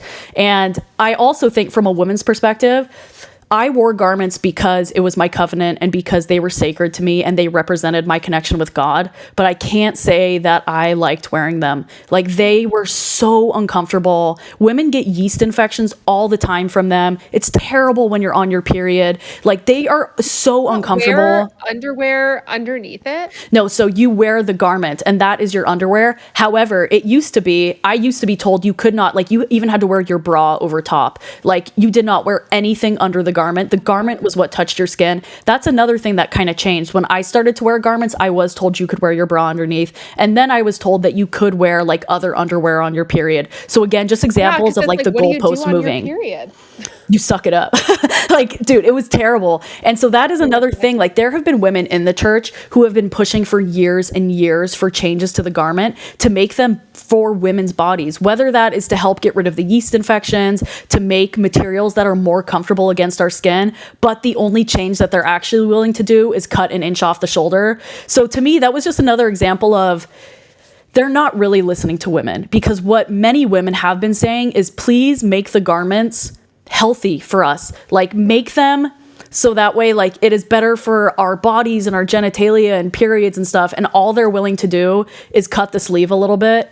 Like, how is that a win? It's not really progress. It is them giving like a little tiny bit, like, look, we are willing to listen to you guys. Here's an inch off the shoulder, while not addressing any of the other concerns or issues that women have with garments. So yeah, to me, the garment thing, I am happy again that there's a lot more freedom of thought around how to wear the garments. And I'm glad that women can wear tank tops now, because I love wearing a tank top and I wish I could have while I was in the church. But it's a tough thing for me. It's still one that like I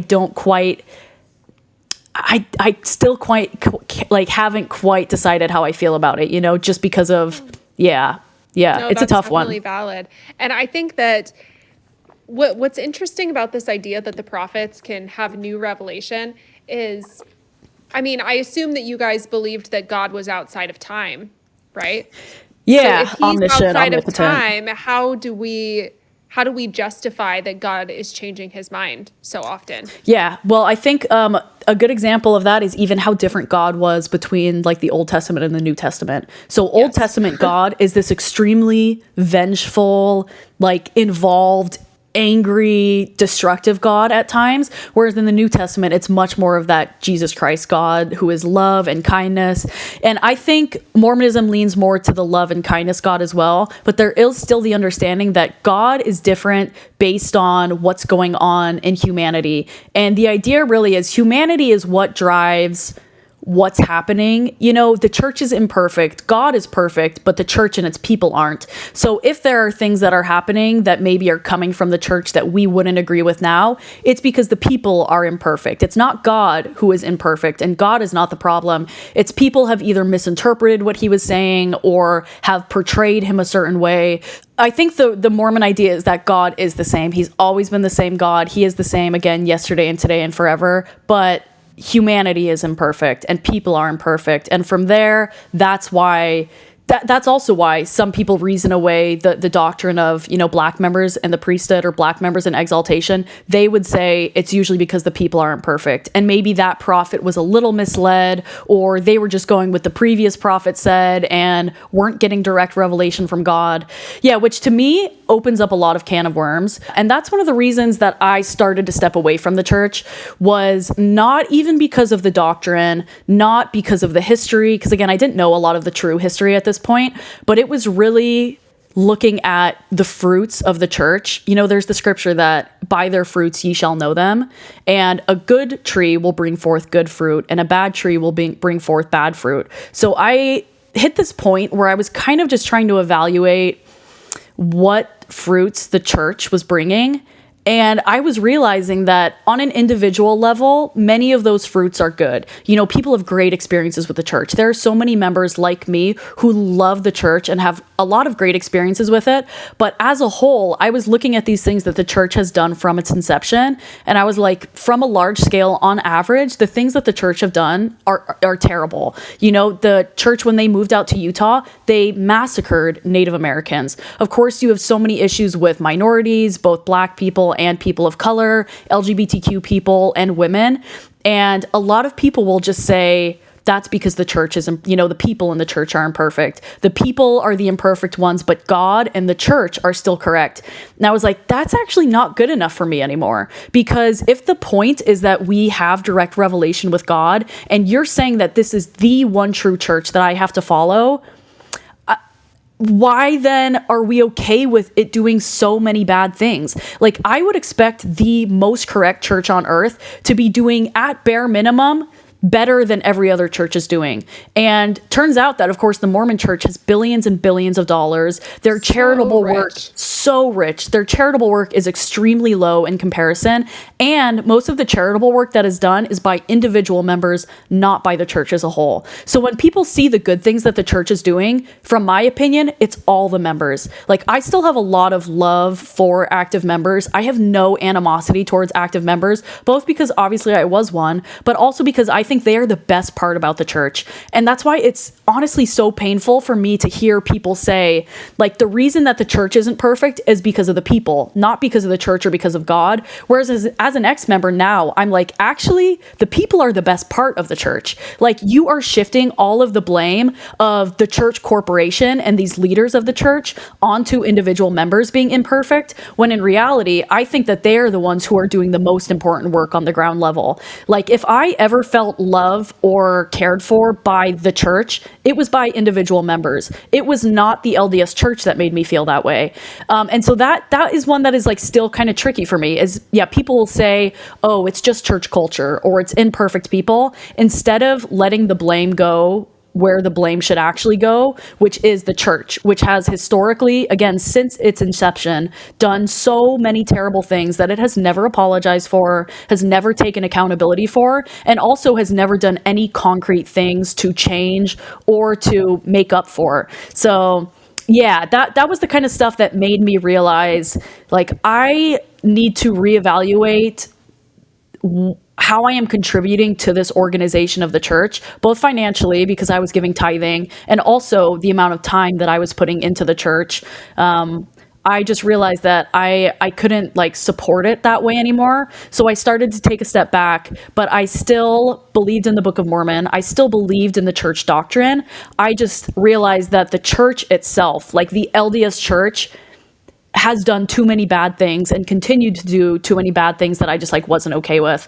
And then from there, once I took a step back from the church, I continued to like reevaluate everything else that I believed. I started really looking into what I believed about the Book of Mormon, what I believed about God, and just being willing to think through some of these nuances. And then, of course, from there, I continued to deconstruct, and it was like a snowball. And then a couple years later, I find myself exactly. Yep. As it is. And then I find myself completely agnostic and like no interest in religion. But yeah, it really started because I just realized the church is not the good, happy, family-friendly organization that it brands itself to be. Yeah, and I imagine that would be very frustrating to have them just blame the members when you've seen that the members are actually quite kind, and they're trying their best to follow what they believe is the correct God. And I was wondering if you could talk about, I saw you made a video about all of the labor that people in the church do that goes unpaid. Yeah. So this is one that is something that I have cared more about since I left the church than when I was in it. Because when I was in the church, I really saw it as just like our duty to contribute to the church and to help upkeep it, and what a blessing it was that we got to serve God in that way. But now that I'm outside of the church, I have been taking a look at how much the church exploits its members and how much it asks of its members in a way that is like ridiculous. So the church has what are called callings, and essentially it is you are called of God to serve this duty. And it's everything in a congregation. Everything is a calling. So everything from the individual Sunday school teachers to the bishop to the ward clerk to the people blessing the sacrament, the people doing the music, all of those are callings, and all of those are unpaid and volunteer. But of course, the gig is that you don't apply for it. It's not something that you are asking to do. You are given this calling, and you can say no, but it is like, it's taboo to say no. And I had a lot of people on that video being like, they're not holding a gun to your head. Like, yeah, you can say no. I'm like, that is ridiculous. Yes, you can say no, but it is such an expectation that you will say yes, because that is how the church runs. And if you say no, they think that there's a reason why you're saying no. Either you aren't worthy to hold a calling, because you do have to be worthy to hold a calling, or you have other priorities outside of the church. You just aren't willing to contribute to the church in the way that you need to. So it is really expected that you will do a calling. And many people have even 2 or 3 callings. I think at once the most I ever had was maybe 3. And some of these callings are smaller than others. Like maybe some of them only take a couple hours out of your week, but some of them are literally another full-time job. Like I had people commenting in that they knew people who were spending over 40 hours a week on their calling. And again, completely unpaid. And many of these with very little training. So some of them, like one is a Relief Society president is a good example. And Relief Society is where all of the adult women go. That's like what it's called, is the Relief Society. And so the Relief Society president is essentially over all of these women and over all of the other callings in the Relief Society or the women's groups. And these Relief Society presidents are putting in so much work to make sure everything goes, but they are also kind of working 24/7, because anytime that somebody has a problem, if a woman has a problem, it goes to the Relief Society president. Anytime somebody is struggling in the church, Relief Society president. Anytime, maybe a woman is pregnant, they have to help coordinate all of the stuff with meals and with making sure that woman is taken care of. So there's all of this unpaid labor, and much of it, especially for the women's callings, is emotional labor. Like they are putting in so much time and effort to these callings. And then the other side of it too is, let's say you have somebody like a bishop who is in charge of the ward, and this is one of those callings that is easily 30 to 40 hours a week. And guess what? That means that they are away from their family and away from their lives for all that time. And it's going to be their wife who picks up that slack. So I would know bishops who they are maybe a bishop for 3 to 4 to 5 years. They're spending all of that time every week on these bishop duties. And their wife is running everything, is picking up all of the extra labor. And often their wife has a calling too. So it is just... It's bishops so aren't extreme. Paid? No, bishops are not paid. The only people who are paid in the church are the people who are in like head leadership, like the prophets, the apostles, the quorum of the 70. Most of it is men, the ones who are getting paid. And it's all the people who are higher up. And they don't say they're paid. It's not a salary. They get a stipend. But realistically, like, yes, they are getting financially compensated to be in these positions. I'm sure a lot. At least, and Because it's like, coming where out is more. all the money going? Exactly. It's going a lot to these people. It's at least like 120K a year. Many of these people are getting, and even more. Plus they're getting like their housing covered and all this other stuff. So yeah, they are getting paid for the work that they're doing, and they're not doing a job on the side of it either. Like that becomes their job. But then on the local level, on that ground level, you have all of the members who are doing basically all of the hard work and all of the day to day, and they are not getting paid. And you kind of just have to grin and bear it. Like if you're struggling in a calling, the expectation is that you are just gonna become more righteous and overcome it. Like even callings that I had, if I felt like I didn't have the time to do it or it was too difficult, like you can't admit that. You know, like if you admit that you're not feeling good in your calling, it's so taboo. Like you really have to put on such a happy smiley face and just like continue to perform this level of devotion. So yeah, callings are one that in the church I really saw as such a great volunteer opportunity for members to prove how much they love God. And now I just see it as, no, this corporation has figured out the best way to eliminate most of their cost and to keep all of the money that they want by not paying members. Like they don't even pay janitors, which is one that's crazy. I would clean the church building. They don't pay janitors? There are no paid janitors at church buildings. So like at all of the congregation buildings, it is done by the members. So we would like get sign up. They'd say, okay, this is our week to clean the church. And then you'd sign up, and it's usually the same families who are doing all of this work too. There's usually like a core, maybe 10 families in each ward who are doing the majority of this work. So you're always the one cleaning the church, and you're always the one in these callings and putting in the work.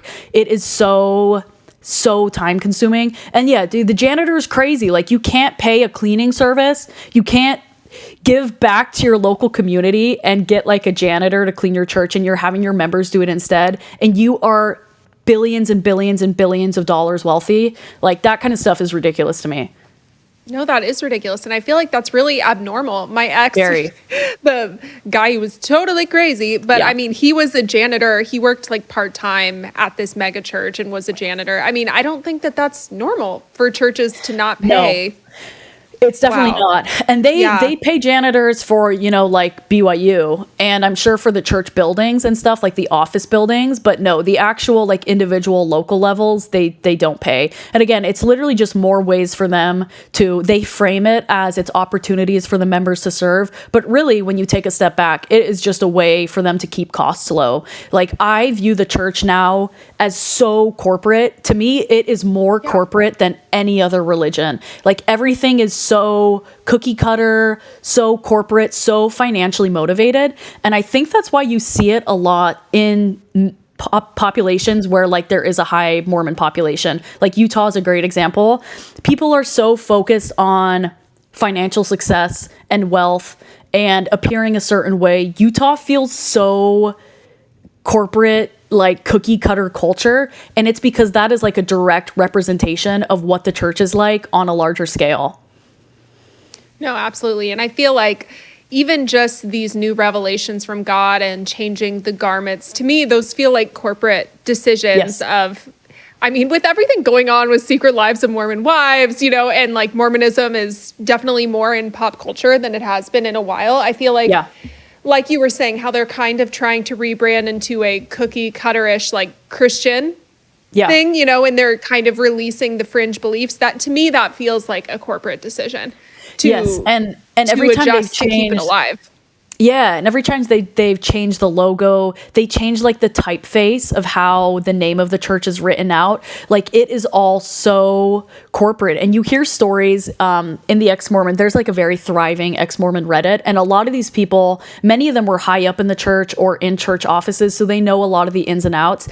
These things are so data driven, and they are doing surveys all the time of members. Like I would get surveys as a member that's like, how do you feel about this doctrine? What do you think about this thing? They are constantly trying to be aware of what members want, what members are thinking. And then of course that kind of like guides what they do. So it just, feels so corporate. It really is a business really coming more than from a church. God, why would you need to take surveys from your members on like, how do you feel about, are y'all still good with this doctrine? Yeah, are literally. you guys still gonna follow the church.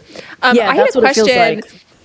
I saw a video that you had done about a trek. Okay, so what are these Mormon treks? I really Yeah. don't know what they are, but they sound very interesting. Ridiculous. Yeah, so Trek is, so I'll back up a little bit. So there are a lot of youth programs in the church, and really the idea is to, activate the youth and like get them big in the church, or because if you get them as a youth, you're probably going to keep them for longer. So every year there was like a big youth thing that would happen this summer. One year it was dance festival, and we all did different dances and we learned how to dance. Another year it was like a road show, and everybody did plays and put together skits.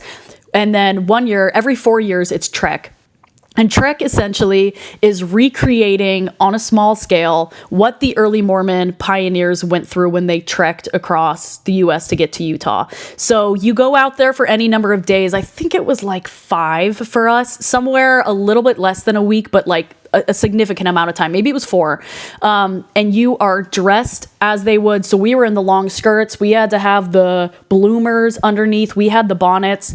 Like you could not have you were not in regular pants. You could not wear leggings, at least for me. I'm sure like some of the, some stuff has changed now, and it's different location by location. Like Utah trek was very different from the trek that I did. But we were literally out in the wilderness. We're pulling hand carts. We have all of our stuff loaded into these buckets. We are eating hardtack, and our water is rationed, and we are pulling this hand cart all day. And then we get to camp, we have to make camp, and then you're doing trek activities like a ring toss, or, you're maybe shooting or things like that. So really the idea is to honor what the early saints had done and to feel what their sacrifice was like. But really it's like pioneer LARPing, and that's what I was going to say. Yeah, some parts of it were actually pretty fun. I love camping, I love hiking, I love being outdoors. So that aspect is like, yeah, you get to go camping, but you're also wearing all these clothes. You don't get to like eat as much as you would want. We've regularly had kids who were getting sick, who were getting dehydrated. And since I made that video, I have heard so many horror stories of other people. Like people literally are going to the hospital. They're having to get carted out. Like trek goes so wrong so quickly because you have, dozens to hundreds of kids, many of them who are not in like the physical fitness state to be hiking and pulling things for days on end. So in my family, for example, because you get put into trek families. So my family, I was the oldest. I was 16 when I went. And so we had like another girl who was 14. And then we had a couple of younger boys, like 12, 13. And then one of our family got sick. So that's one less people to pull the cart. So of course I'm like the oldest, and I did sports. I was pretty physically fit, but still we're like trying to pull this damn hand cart, and man, it was just brutal. And you're going up hills and stuff and water crossings, like it's the whole 9 yards. And they always do this, something called a women's pole on every trek I've heard, where basically the men sit to the side, they line the road. And for us, it was the biggest hill. The biggest hill of the whole thing was the women's pole. And so the men stand along the side and just watch the women pull. And it's supposed to represent like how strong the women are and how much of a sacrifice the women make. But of course, we're pulling up this giant hill, and the men are sitting on the side like singing hymns. Some of them are crying. It's like so emotional for them. And again, it was me and this one other girl pulling our hand cart. And luckily, we were both pretty strong. But dude, it was ridiculous. And it feels like so performative. But in the moment, you are so... But they're honoring you by forcing you to do the hard labor. Which is a great example of the church in general. Yeah, and it was like the last day, you're so tired, you're exhausted, it's this big hill. It is emotional because you're in this state where like you are so broken down and vulnerable, man. And so many people, they're like, that was my favorite part, it was so spiritual. And I probably would have said the same thing at the time, but yeah, now I'm like, oh my god. And there was always like animal issues as well, like there's a black bear up there, or people end up going the wrong way and then they have to turn around. And yeah, the video that I made was about at part of the trek at night, they staged an attack on our camp. So we were like getting ready to go to bed, we're about to tuck into our little sleeping bags, and there is screaming and shooting, and like it was terrifying. Like it was genuinely like so scary. And I figured out pretty quickly, I was 16, but it's usually the age range is like, I think it's 14 to 18. So I actually think the youngest is 14 and then the oldest is 18. And I figured out like this is probably fake because we're kind of in the middle of nowhere and it's this huge group of people. Anybody who would attack us would be like, that would be kind of stupid. But a lot of the younger kids had no idea. So like I had one of my Trek siblings was literally having a panic attack, like sobbing, was so scared. And understandably, like I said, I was even scared. But nope, they were like, no, that's just an example of what the early saints would have gone through. And I'm like, right. That is horrible. Nice. Yeah. I would hope that maybe if the parents had to do this when they were younger, that they would warn their kids. No, parents were there. Hey. So you have Trek parents. Oh, the parents are there. Yeah, okay. Like my parents were there. They were in another family. Like a bunch of parents are there because they're helping run stuff and they're the Trek, like they're parents of the family. They're running all of like the medical and the food and this kind of stuff. So parents and leaders are there and it's like, it's all just part of how it is. But yeah, some people were saying in my comments, they were like, they burned like a fake temple to make it seem like, what the saints would have gone through. Other people said the same thing, that they had like attacks on their camps. Just crazy stuff. Trek is crazy. I don't hear enough about people talking about Trek for how wild of an experience it was. Like most of it, I can't even remember honestly, because it was like so genuinely, yeah, so ridiculous. I can't believe Trek. I know. And when I'm listening to just the ins and outs, want to be respectful, but when I'm listening to the ins and outs of like Mormonism and like some of the like Trek and stuff like that, it really feels like, did you ever see The Office? Yeah. Like if Michael Scott or Dwight decided to like make a religion, like there's just like, and here's the levels of heaven and here's the da-da-da and here's, it's just like super random, yes. And let's go out in the wilderness and we're going to scare people.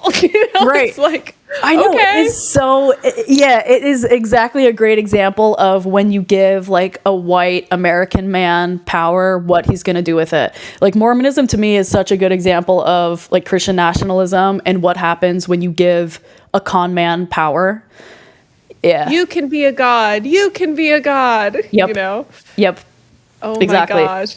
So I wanted to talk about purity culture. Yes. So was there a youth group at your church? And is that like where you were introduced to the idea of saving yourself for marriage? Yeah. So the idea of saving yourself for marriage and being like, pure before marriage was something that I knew about my whole life. From the time you're a kid, it's not always like directly taught, but it is like known and it's in the pamphlets. So yes, we did have a youth group and it was all different ages. So if you are 12 and under, or under 12, I suppose, not because when you hit 12, you go up. But anyway, under 12 is primary, and primary is split into different ages as well. So at every age, you have your own Sunday school with the year you're in. So I am a 1999 baby. So all 1999ers, we were together in a class forever. We always, moved up to the new teacher every year. We were always together.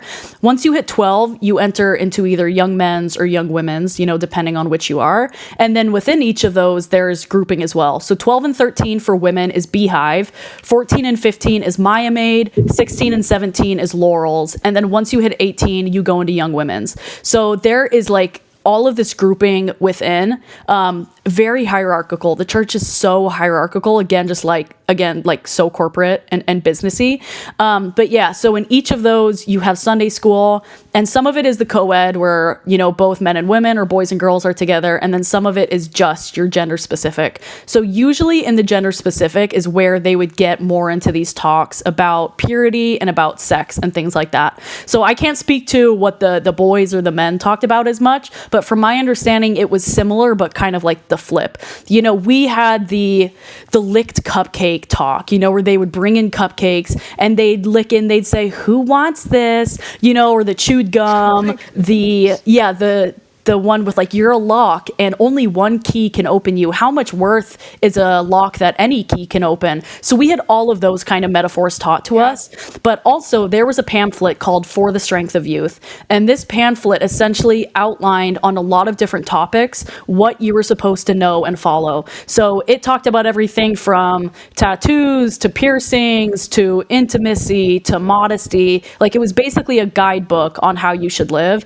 And that is where a lot of the purity culture and intimacy stuff was talked about. Like, it would kind of give limits, of like, yes, it's okay to hold hands, but no necking and petting. And so we talk about this in church. We would be going through this guidebook, and I was always like, I'm a real question asker. I'd be like, what's necking and petting?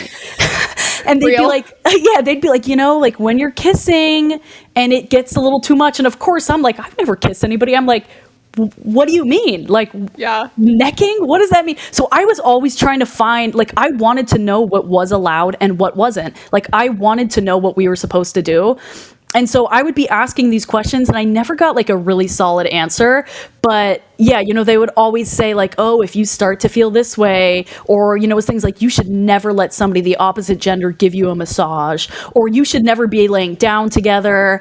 And then the older you get, the more explicit things kind of become, all the way up to once I got into older high school and into college, and especially talking with bishops, they would give you more specific counsel. Like, at one point, a boyfriend and I, we were told when we were watching movies together, we always had to be 4 feet apart and 4 feet on the ground, which meant like if we were on a couch, we had to have both of our feet sitting up straight and 4 feet apart. So they would give you like more explicit guidelines. And then eventually I was defined more like what necking and petting was. So over the years, it kind of ramps up. But basically from the time you are a kid, you are taught that like marriage is the ultimate goal, especially as a woman. Like, I really believed my number one thing and my number one priority was getting married. And I was always taught that the most important decision I ever made would be who I got married to and getting married in the temple. So from when we were probably 8, in activity days is what it was called for the girls, 8 to 12, we had activity days, and we would be creating lists of what we wanted in future husbands. So we would be writing, has to be a returned missionary, has to be an active temple recommend holder, all this kind of stuff. And we would be writing letters to our future selves and to our future husbands. We would be creating like wedding time capsules. We would be doing like wedding dress modeling and stuff, and we'd be creating wedding dresses out of toilet paper and then modeling it. I mean, all of our activities. Oh my gosh. Yeah, all of we our do that at bridal showers. Right, when you're like old. But seriously, we were 12 years old and so focused on marriage and on motherhood. And I've heard stories from other people who they said literally when they were teenagers, they would be going to wedding dress shops and trying on wedding dresses. Like, if that isn't grooming, I don't know what is. Like, we were absolutely groomed to be married, and especially to get married young. Like, when I got married at 19, I still knew people who got married earlier than I did, younger than I did. And I felt like 19 is a great time to get married. And once people hit like 22, 23, if you're not married by then, people were definitely side-eyeing you. Like, either something about you was a little off, or maybe you weren't super worthy. And granted, that's not everybody, Some people have like a more normal, I hate to say, but like normal term on marriage and when to get. But yeah, I definitely was under the understanding that my role was to get married as soon as possible. Like, I didn't even go on a mission because I was at this time dating somebody who I would then get married to. And I thought it would be fun to go on a mission. I would have loved to go on a mission. Again, I worked at the MTC. I had my own copy of Preach My Gospel, which was like the mission handbook. I really was like, yeah, I think I'm going to go on a mission. But no, my bishop counseled me like, you're already dating this person, you're going to get married, just get married instead. Like, that's the ultimate point. And so I think in the church, and I think purity culture does this, is people, when they really start to feel attraction, or they start to feel that need for intimacy, it just becomes synonymous with, this is the person, you should marry, or this is a good example of somebody to marry. So whether or not you're actually compatible, the physical compatibility is what really seems to drive the marriage, which again is so, you'd think is so opposite from purity culture, because the whole focus is not supposed to be on sex and not supposed to be on intimacy, but that's what ends up usually pushing people to get married is sex and intimacy. So in trying to devalue sex and intimacy, they are actually making that like the most important thing. And I knew so many people who because they were fooling around, when they were dating, they ended up getting married to that person either because of guilt or because their bishop pushed them to do that, or because they were like, well, we're at this point already, we may as well just get married.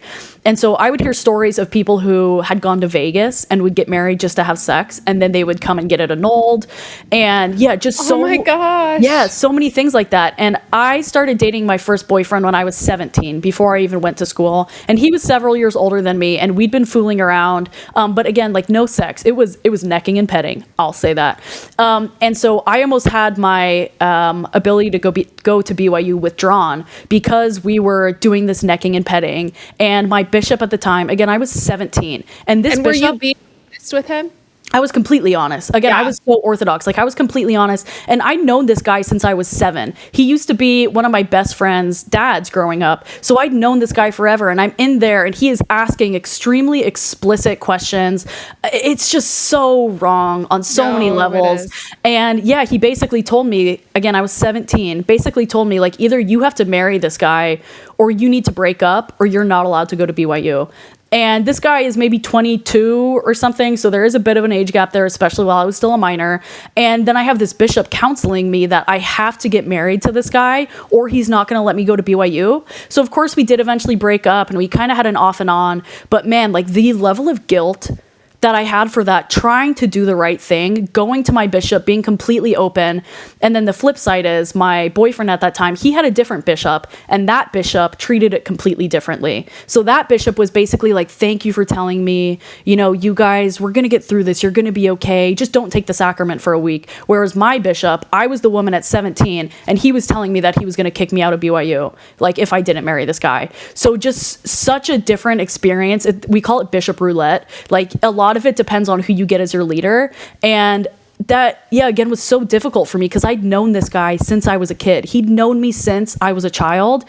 And it was it felt like honestly such a betrayal going to this man who I trusted as my ecclesiastical advisor and as my church leader, and trying to be open and trying to repent for this thing and find a way out. And then of course, just to be told like, it didn't matter what I did and I had to get married or I wouldn't be able to go to BYU.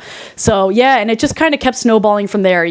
I had different bishops while I was in college, while I was dating different people. Some experiences were great. Some experiences were terrible. It really just depended on who was the luck of the draw. And it was always my goal to be as honest as possible because I really wanted to be honest with God. And to me, that bishop, of course, was my conduit in this way for God through forgiveness. And I followed all the rules. There were so many times I didn't take sacrament, and everybody knows, if you're not taking sacrament, they know that there's a reason why you're not taking sacrament, and it's usually because of something to do with intimacy. So everybody is watching you. Everybody knows that you're not taking the sacrament, that you're not worthy. We would have temple trips. I couldn't go to the temple at times because I wasn't worthy. And then everybody knows, again, just more of that like surveillance judgment aspect, but it also keeps you in line because there were times when I couldn't take the sacrament. I was like, I never ever want to be in this position again. I never want to be in the position where I can't take sacrament and I have to have this happen to me. And then it would happen again. And then I'd feel like the worst person on earth, so. Oh, that's horrible. Yeah, I feel like so often in these religious systems, the people who are the most honest and the most genuine have it the hardest, because when I was at Bethel, I had a similar situation with that woman that I ended up confessing to, and she was so horrible to me. And meanwhile, I ended up finding out later that there were people who were like the golden students at Bethel that, these leaders just thought, oh, they're so anointed. They're going to change the world, and that they were totally fooling around and doing stuff behind the leadership's back, but they didn't feel the need to confess. They didn't feel the need to be honest, and it's, the people who want authenticity, a lot of the time, they get the short end of the stick, because you're trusting these leaders and hoping that they're going to give you the level of forgiveness and grace that we're told that God has for us. And then oftentimes you don't see that, Yep. or you hear that you need to get married. Like you said, like the amount of people who have told me that they were told that they needed to get married, even when they were a minor, like you're saying, there was someone on recently who said that 17, they were guilted and said, you really need to marry this guy now, because you guys slept together, which they hadn't even slept together. She didn't understand, what it even meant to sleep with someone, but she felt guilted that you have to marry him. And they would often use that Bible verse of it's better to marry than to burn with passion. That was like a big one. So often, like you said, you have people who are not compatible who are getting married because, hey, Paul did say that it's better to get married if you're struggling with sexual sin, So you just have so many young kids getting married. And, I wanted to get married when I was young too. Oh my gosh. I would have loved to get married at 19 at the time. Unfortunately, I got married at 21 and that was still you were too late young. at that point, old maid. I was so late, but when did you end up meeting your ex-husband and what was that process like? So I met my now ex-husband when I was a sophomore at BYU. So this was when I was 18. We met at the beginning of that year because we were in the same young single adult ward. And that is a big part of like how Mormon wards and congregations are. So essentially a ward, just for like context, is a grouping of people in an area. So usually anywhere from 100 to a couple of hundred people will be in a ward, and it is based on a geographic area. So they have like the ward boundaries drawn out, in each location, what is going to be each ward. And then within those areas, they also have young single adult wards, which are for people who are 18 to 35. And really the intent behind a young single adult ward is all single people. Of course, the hope is that you will get married and then move into a family ward. So at BYU, most of the wards are young single adult wards because there are so many single people and unmarried. And this is like the prime spot to get married, obviously. So we were in the same young single adult ward because we lived in the same apartment complex. And usually at BYU, those wards are based on apartment complex and usually multiple wards within each apartment complex. So we knew each other from that. And that's how we first started connecting, was in that ward. And there are so many activities that are focused on like pushing these singles together. So we were always having game nights. Sure. Yeah, we were having family home evening, which is the same thing you do like in your families, but of course it's a bunch of single people. So all of these ways to meet people and to encourage single people to get to know each other, and then hopefully something sparks from there. So we had actually met first at a game night, and then we got to know each other. Over time, we started dating, and then it just progressed from there. And we got engaged, I think it was about 9 months into our dating. And then we ended up getting married a little over a year from the time that we first started dating. And to a lot of people, that was like long. That was a long dating period. I knew very few people. It's so not though. It's so not. I can't imagine getting married to somebody in under a year. But we had so many people ask us, like, when are you getting married? You're not getting married yet. And I was like, I think it's important for me to know somebody and see how they are in every season before we get married. Like and you meant the literal seasons. I meant the literal seasons. Yeah, most people would mean like seasons of life, No, I meant like fall, winter, spring, summer. Yeah. He's very nice in the summer. No, but literally I was like, and again, that was more than most people I knew. So I felt like we felt like we were really on the right track. But one thing that was really difficult for me was just knowing that this was the right person, because I had been counseled my whole life that the most important decision was going to be who I married. And so I was like, if this is the number one decision in my life, like it better be right. So I was counseling with God, like all the time. I was praying multiple times a day. I was reading my scriptures. I was going to my bishop. Like I was really trying to figure out, like, is this the man? Is this the right person? I was going to the temple and I would sit in the parking lot and just like really try to connect with God to understand if this was the right person for me. And I kept looking for some big, grand, obvious sign that, that this was the person. And I kept listening for the Holy Ghost because that is how I assumed that God was going to tell me that this was the right person. And I would beg. I would say, if this isn't it, you have to let me know. Like, I need you to tell me. And I was so, it was so difficult for me to know that I was making this not just life-changing, but eternity-changing decision. And that I felt like I hadn't had that confirmation from God. And so I was counseling again with so many people around me, with my bishop. And it got to a point where people were telling me, and this was kind of what made me decide to get married to him, was, you know what, sometimes God gives you the path and you just have to decide and take that step. And I was like, okay, I haven't heard a confirmation one way or the other, so I have to assume that he would have let me know if it wasn't the right choice. So we did end up deciding to get married. And did you feel in love with him? I did. I did feel in love with him, but again, because I understood the gravity of like how important this was, I was like, and I'd been in love with somebody before too, was the thing. So I was like, it can't just be love enough for me. But there's also a saying in the church that any righteous man and woman can make it work. So a lot of people were telling me, they're like, he's a good guy, you're a good girl, you both care about the same things, like you'll make it work no matter what. And I was like, but that's like not good enough for me. Like I really want to know that if this is the person who I'm getting married to, like this is going to be it for me. And so we did end up deciding to get married, but the months leading up to it was honestly so painful because I still felt like I hadn't had that confirmation. And for me, my life was so guided by God that I felt like I needed that sign from him to know that it was right. And so I remember when we were on our wedding day in the temple, because you get married in the temple, and we were kneeling across from each other at the altar. And I remember just looking at him, and I was still waiting for this sign. I was like, if any moment is going to be it's going to be when we get married. And when the sealer, tells us that we're married, that's when I'm going to know. And I remember just looking across from him, and I still felt like nothing. I felt no surging from the spirit. I felt no still small voice in my head going, this is it.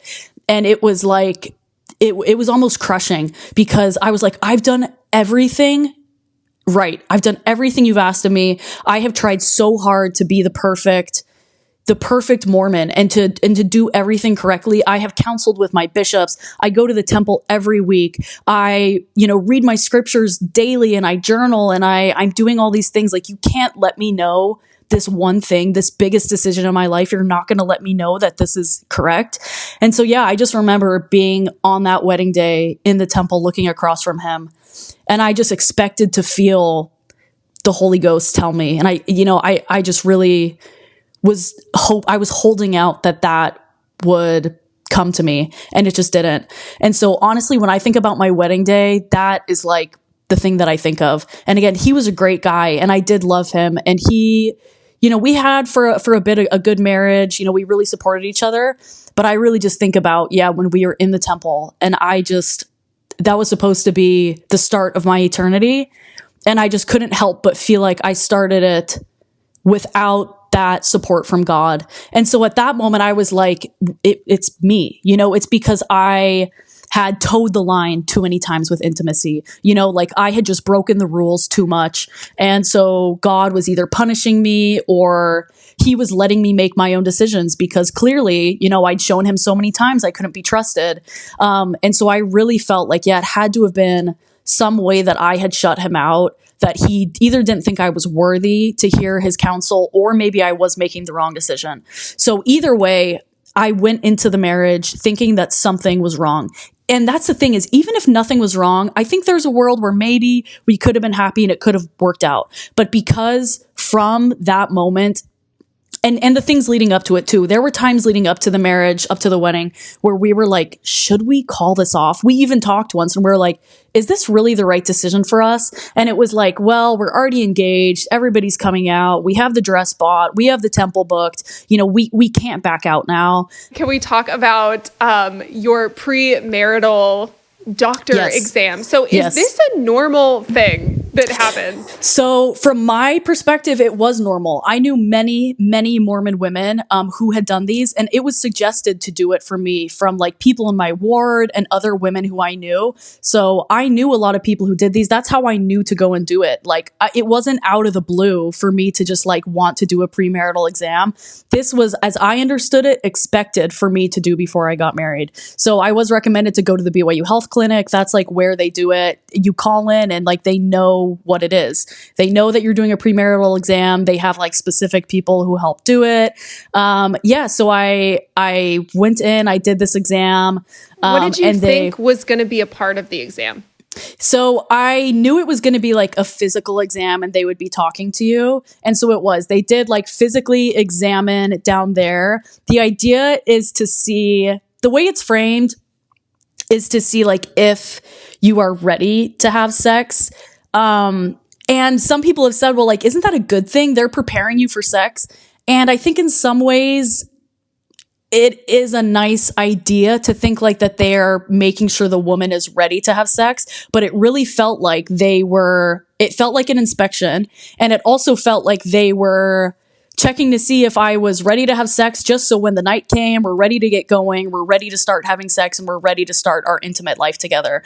So it seemed like less about care for the women and more about just making sure that another Mormon couple is ready to have sex and hopefully start repopulating. Like that's what the focus really seemed to be. Well, and also like that the men get to have their enjoyable time, Yes, and that they definitely don't have to go so slow with the women.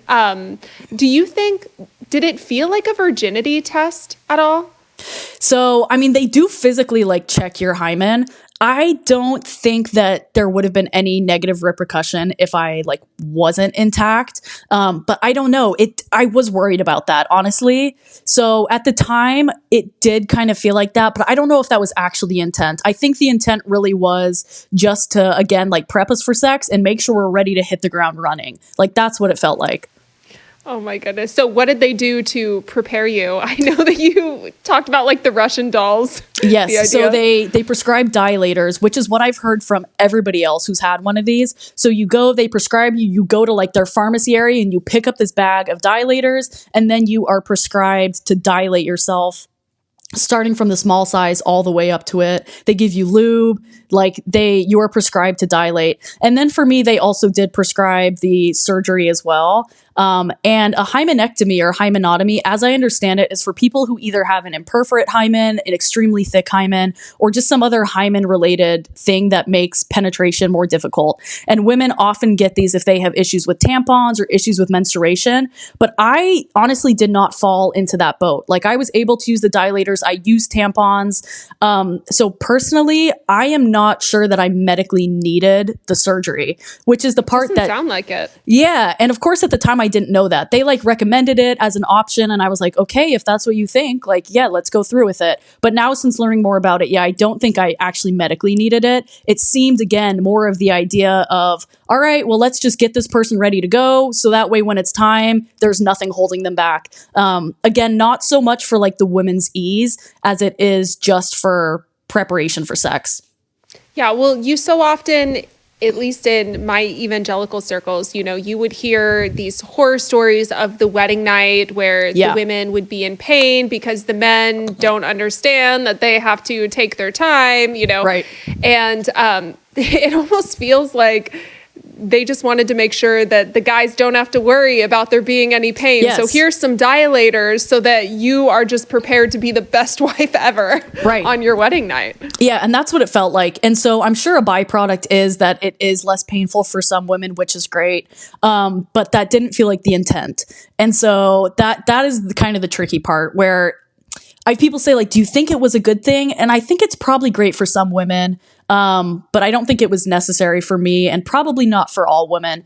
And I bet it is less of a thing now. It sounds like it's less of a thing now. But I mean, I've had stories from so many women messaging into me and commenting that they had the exact same thing happen, including some with the surgery as well. And a lot of women who are saying that like they've never heard anybody else talk about it or they've never heard of anybody else getting the surgery. So I think it's more common than people would like to believe. But hopefully it's not as common anymore.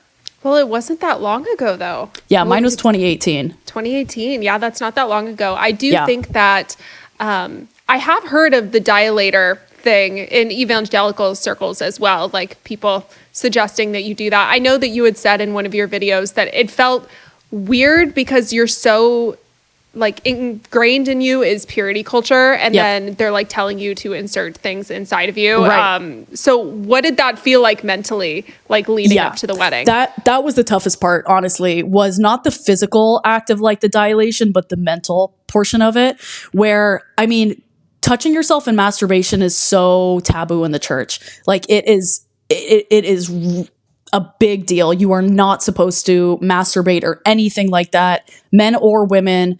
And so, yeah, essentially being told to touch my body in these ways that had never been allowed and was so shameful to me in order to prep myself for sex was like such a 0 to 100. It was so difficult to do. Like anytime whenever I would even put in a tampon, I would feel guilt and I would feel shame. So essentially like using these dildos on myself was so much dissonance. It was really difficult. That was definitely and you're like, the I'm not hardest married. part of it. Yeah, I'm not married. And it's not with a partner. You know what I mean? So it just like shame on top of shame. But then it's interesting because in this context, they're telling you, no, but it's fine. It's good because you have to be ready for your husband. So I was going to ask you if you did, and it sounds like you did, talk to him about some of the doubts that you were having. So it sounds like he was also feeling like maybe we should. So what was driving those conversations? A big part of it was because we had been we never had sex.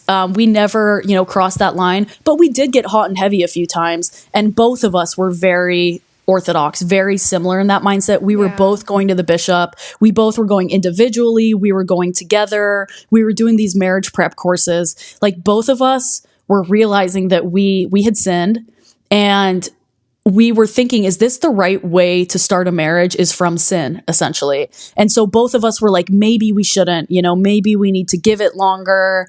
And so I think we were similar in that mindset. But I think I definitely had the bigger reservation. And part of it, again, was just that I never got this prompting from the Holy Ghost. I really, really thought that I would get some kind of confirmation, and I never did. And then, of course, that wedding day,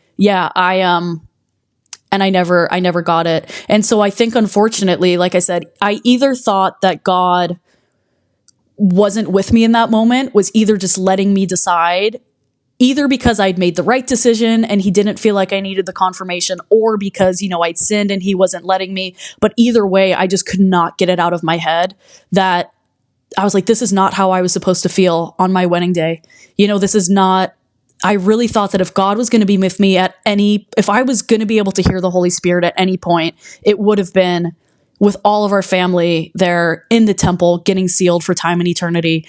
And so much else about the wedding day, was great. And there were a lot of wonderful things, and I was happy to be married, but I just could not shake it. And then we just never went up from there, unfortunately. Again, he was a really great guy. He still is a great guy. But we first talked about divorce, I think, within probably the first 2 months of our marriage. Like one of us had uttered the word divorce, and it was like once it was out there, like you couldn't put the tube back in the the toothpaste back in the tube. Like, and we just kept spiraling, and we knew that we were circling around it for a long time.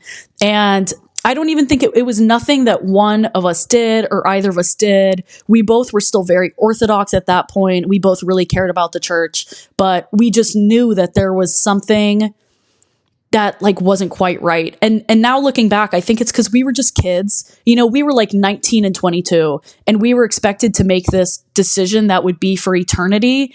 And also, of course, the idea in the church is you are going to have generations come after you. You're going to have your kids and they're going to have their kids. And you want to make sure that you are setting up future generations for the best possible experience that you can. And I don't know, we just really felt like something wasn't clicking. And so we went to marriage counseling within the first 6 months that we were married. And we really worked on it. We tried for years and years, and we definitely had some really good moments. There were so many ways that we supported each other, but also we were, again, kids in school. So we started junior year married, junior year in college. I mean, I was 19 and married. I was going into my major, and all that comes with like getting into your major and that being so difficult, and internships and classes.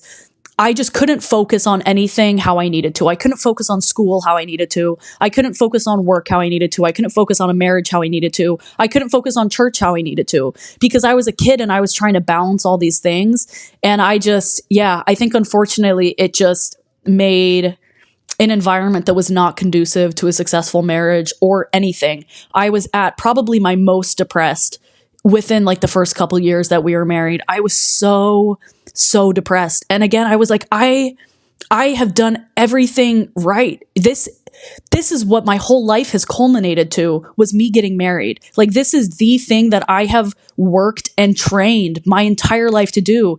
And you're telling me that I'm here and I'm married and I did it. I hit the goalpost and I am still so unhappy, unhappier than ever. Even I just felt so lost. And I really felt like that is when I started to feel like God had not quite abandoned me, but he was not where I needed him to be. And so I continued to like throw myself into church and into the scriptures. And I just felt this divide start to grow and grow and grow. And it hit the point where I was going to church and I wasn't happy at church anymore. Church was making me anxious.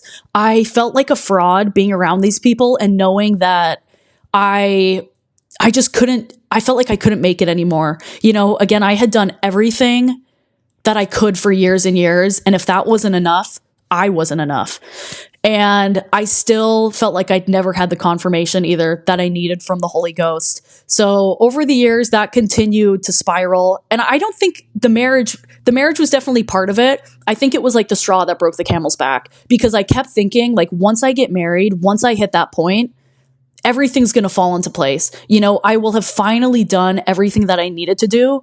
And when that happened and it was clear that that was not the case, it was like, I just couldn't reconcile it. And of course, at the time, that's not the mindset that I had. But now looking back, I could see that, yeah, I hit that point where I got married. And then of course, like I said, I was queer and I was always dealing with that in the background as well. And yeah, how did that factor into just you growing up in the church? And at what age did you feel like you knew that? And were you scared about what that could possibly mean? Yeah, so I am bisexual, so which means, of course, I was into like honestly just about everybody. And I honestly always felt a little bit lucky because I knew that I could still get married to a man and still be attracted to them. And so I felt like privilege being bi over, you know, being just like lesbian or gay.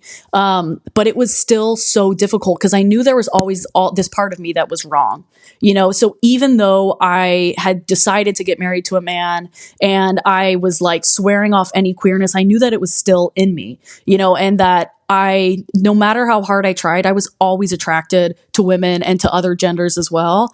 And so I counseled with my bishop about it, and my husband knew about it. Actually, when I told my husband after we were married, I was like, I have to tell you something. Like, I'm bi, like I'm queer. And he was like, yeah, I know. And I was like, really? Oh, really?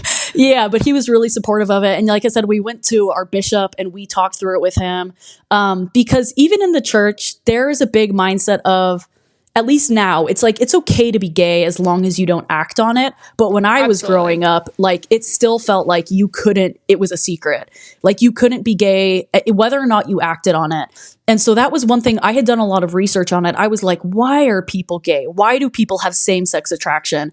And the reasons for it seemed to vary. Like, some people in the church said it was genetics or it was DNA. Some people said it was because of trauma. You know, that's what I heard all the time. It's only trauma, honestly, is what a lot of people said. Right. So yeah, there were so many different reasons that I was reading about and hearing. And some people, yeah, like I said, were saying it was all mental or it was literally DNA and so I was trying to learn about it and see like how I could conquer it, but also why it was that way. And so it was when I was 19 that I really started to like accept it and feel like I wanted to kind of be part of the queer community, because I had a lot of friends growing up who were queer, especially in Washington. I knew a lot of people who were queer, and for a long time I was very homophobic. And I really saw it as like an abomination. I saw queer people completely as like diluting the family and an enemy of God. And then it started to switch for me, where I realized like, okay, well, that is me. And the way that I feel about men and about women, it's the same. So how could one be bad? You know, the attraction that I feel towards a man is okay in the eyes of God, but I feel the exact same thing towards a woman, and that is a sin. And so it started to just be like, how can one be okay and one be bad when it feels exactly the same way to me internally? And so, yeah, I kept kind of grappling with that. And then I started to be more out. So I would say towards the end of my time in college, I was like out as bi. But again, a lot of people like didn't really care, because they were like, you're married to a man anyway, so what does it matter? And which, you know, like kind of fair.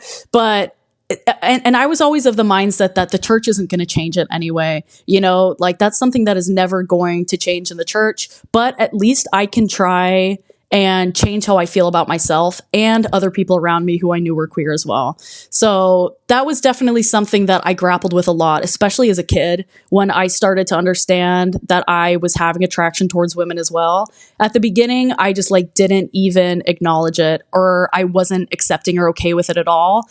And of course it took years for me to get to that point where I realized if I feel this way, there's nothing I can do about it anyway. And God made me this way. So he either made me this way to test me, or because it's not actually that bad of a thing anyway. So I came to kind of an accepting of it. And then, of course, after my husband and I ended up separating, I did explore that more, and was able to like lean into that. So I would say that is still a big aspect of like my identity now, is being queer. But yeah, of course, as I was a Mormon, it was a lot more under wraps for a lot of years. Yeah. What was it like when you started to deconstruct in your marriage? I know you've talked a little bit about how it was rough to be in an interfaith marriage for a time. Yes. So I left the church first. And so in the Mormon church, one of the big things to be able to reach that top kingdom of the celestial kingdom is you have to be sealed in the temple, and you have to be like worthily in a sealed marriage. So what it meant for our relationship was that he would have to uphold that all on his own. And there are some callings that you can't be in unless you're married. Like you can't be a bishop unless you're married and unless you're sealed in the temple. So when I was leaving the church, he kind of knew that sort of was the nail in the coffin for some of his church aspirations, because he eventually wanted to be able to be a bishop or in church leadership, and he knew he wouldn't be able to with me. So we hit a point where it was basically like, if I want to leave the church, we probably were going to separate. And when I first started to step away from the church and deconstruct what it meant, I tried to talk to him about these things, about what I was feeling, because he was my partner. And there came a point where basically I was damaging his faith enough that he told me, like, you can't talk to me about it. I will not talk to you or have these conversations with you about the church. And if that's something you're going to go through, you have to do it on your own. And so I think that was what really kind of made us eventually go separate ways, because even though he did end up leaving the church as well, I just kind of couldn't come back from that. And no shade or, issue with him at all. Like he was honestly very supportive in a lot of ways. But unfortunately, that's what the church does, is it requires you to be a certain level of conformity. And as soon as you step outside of that, you are harming the people around you, and he knew we wouldn't be able to have kids someday in a mixed faith marriage, because I wasn't willing to raise my kids in the church, and he wasn't willing to not raise his kids in the church.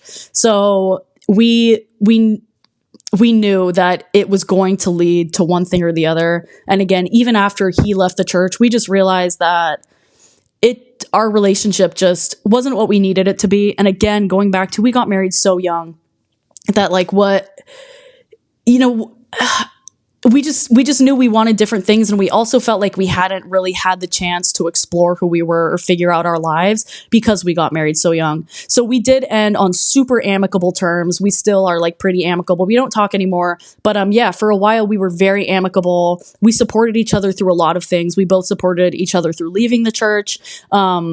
but it just, was not conducive to like maintaining that relationship. So I know some people who leave the church with their spouse and they make it work and they have like a really healthy relationship after that. But it was definitely the right decision for us to, separate. Yeah, especially when that was a big reason. The church was a big reason why you guys ended up together in the first place. Yeah, the main reason for sure. So once you end up deconstructing both of you, it's like, well, is this what we really wanted, or did we do this because of that? So I could see why for you guys it made sense to not be together anymore. But I'm curious, what was the reaction from people in your life, like your family and friends, and just, I don't know, really just the fallout of different relationships as you've gone through deconstruction? Yeah. So when I first left the church, I kept it to myself for a while because my whole family was still Mormon and all of my friends were as well. And I knew the reaction that they would have to me leaving the church because I had heard how those people reacted to other people leaving the church.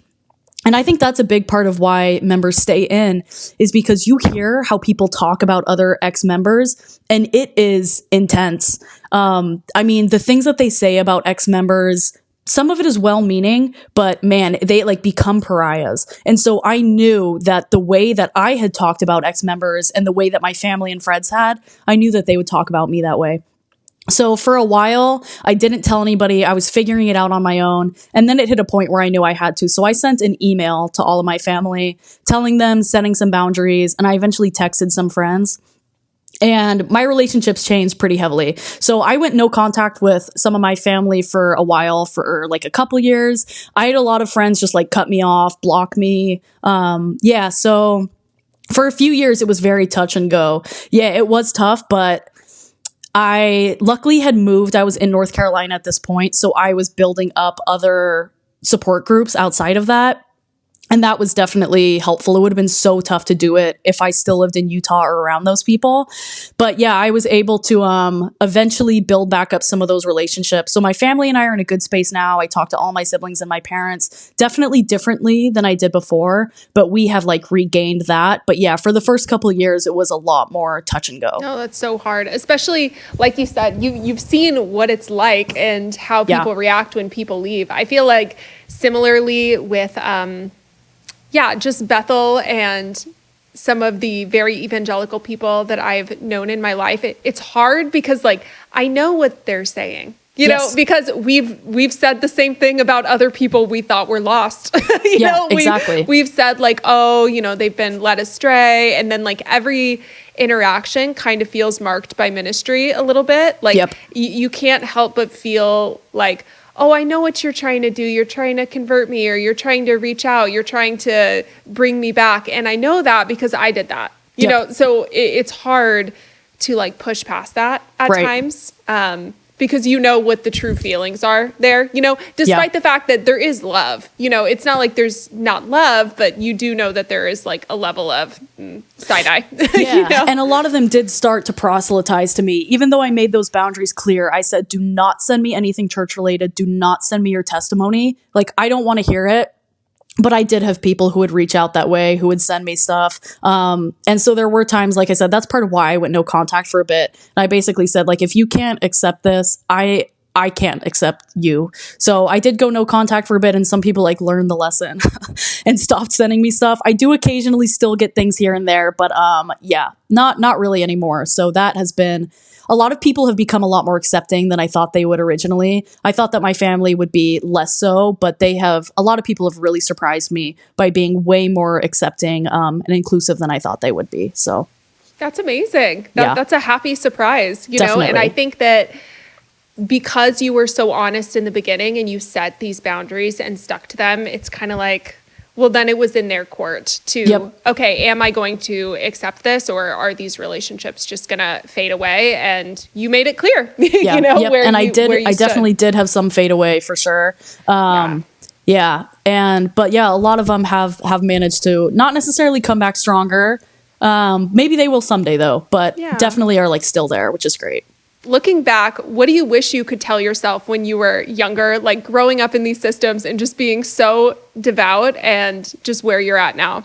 Yeah, I wish that I could just tell myself that the things that I thought and was worried about, just listen to your gut and to your intuition. I spent so many years pushing things away and just thinking that I would know when I got older, or I would know once I got to heaven. And I just ignored so many concerns and frustrations and problems that I had. And I just wish I would have listened to myself more and been willing to take a deeper look at what I said I believed, and what I was being told, and look into these things for myself instead of just take face value what I had been taught. And I even did feel like I was pretty deep into education looking at a lot of these things, but I wish I just would have listened to my gut more and didn't let myself listen so much to authority and to what other people were telling me. No, absolutely. Just the ability to think for yourself, I think, is one of the biggest things. But where can people find you? Because I know you're sharing some thoughts on Secret Lives of Mormon Wives and also telling your Mormon stories. Yes. So I am most active for this kind of stuff on TikTok, and my TikTok handle is RIP Becks with BECCS. But if you look up Becca, you should be able to find me. I am on Instagram as well. I don't post too much there, but you can definitely find me there. And that is at Becca Dougal. Awesome. Well, I'll link both of those in the show notes, but thank you so much for coming on. I am so curious about Mormonism. I think that I've just learned so much scrolling through TikTok. And I think the biggest thing that I've learned is just that high control religion, no matter what the beliefs are, the deconstruction process is so similar. So despite the fact that I did not grow up with those beliefs and you didn't grow up with the beliefs of raising people from the dead, it is a lot to unpack either way. So thank you so much for coming on. Yeah, thanks for having me. And I agree that the more that I learn about other religions, the more similar I realize we all are, even though, at least in the Mormon church, they tried to paint it as being so different. They tried to say, that we were the one true church and every other church is either missing something. But now since leaving, it's all so similar. It's the same. It's different flavors of the same thing. And I feel a lot of camaraderie with people who leave any religion, even though those are people who I used to kind of see honestly as opposition while I was in the church. So leaving the church has given me a lot more empathy for people in other religions, and also more empathy for members, like active members of other religions as well. So yeah. No, absolutely. That's so good. We were told the exact same thing. I was told, Baptists, they are probably, they're saved, but they're missing out. And every church is the one true church. But they're not. So, right. I know. So, awesome. Well, thank you so much for coming on. And it would mean the world to me if you guys could please leave a positive review for Healedish. And I also have another podcast called The Overshare Hour. If you guys haven't already checked it out, it is an advice column podcast. And we just have so much fun giving advice. And sometimes we read Reddit stories too. So if you guys could check that out. But with all of that being said, I will see you guys next week for another episode of Healedish.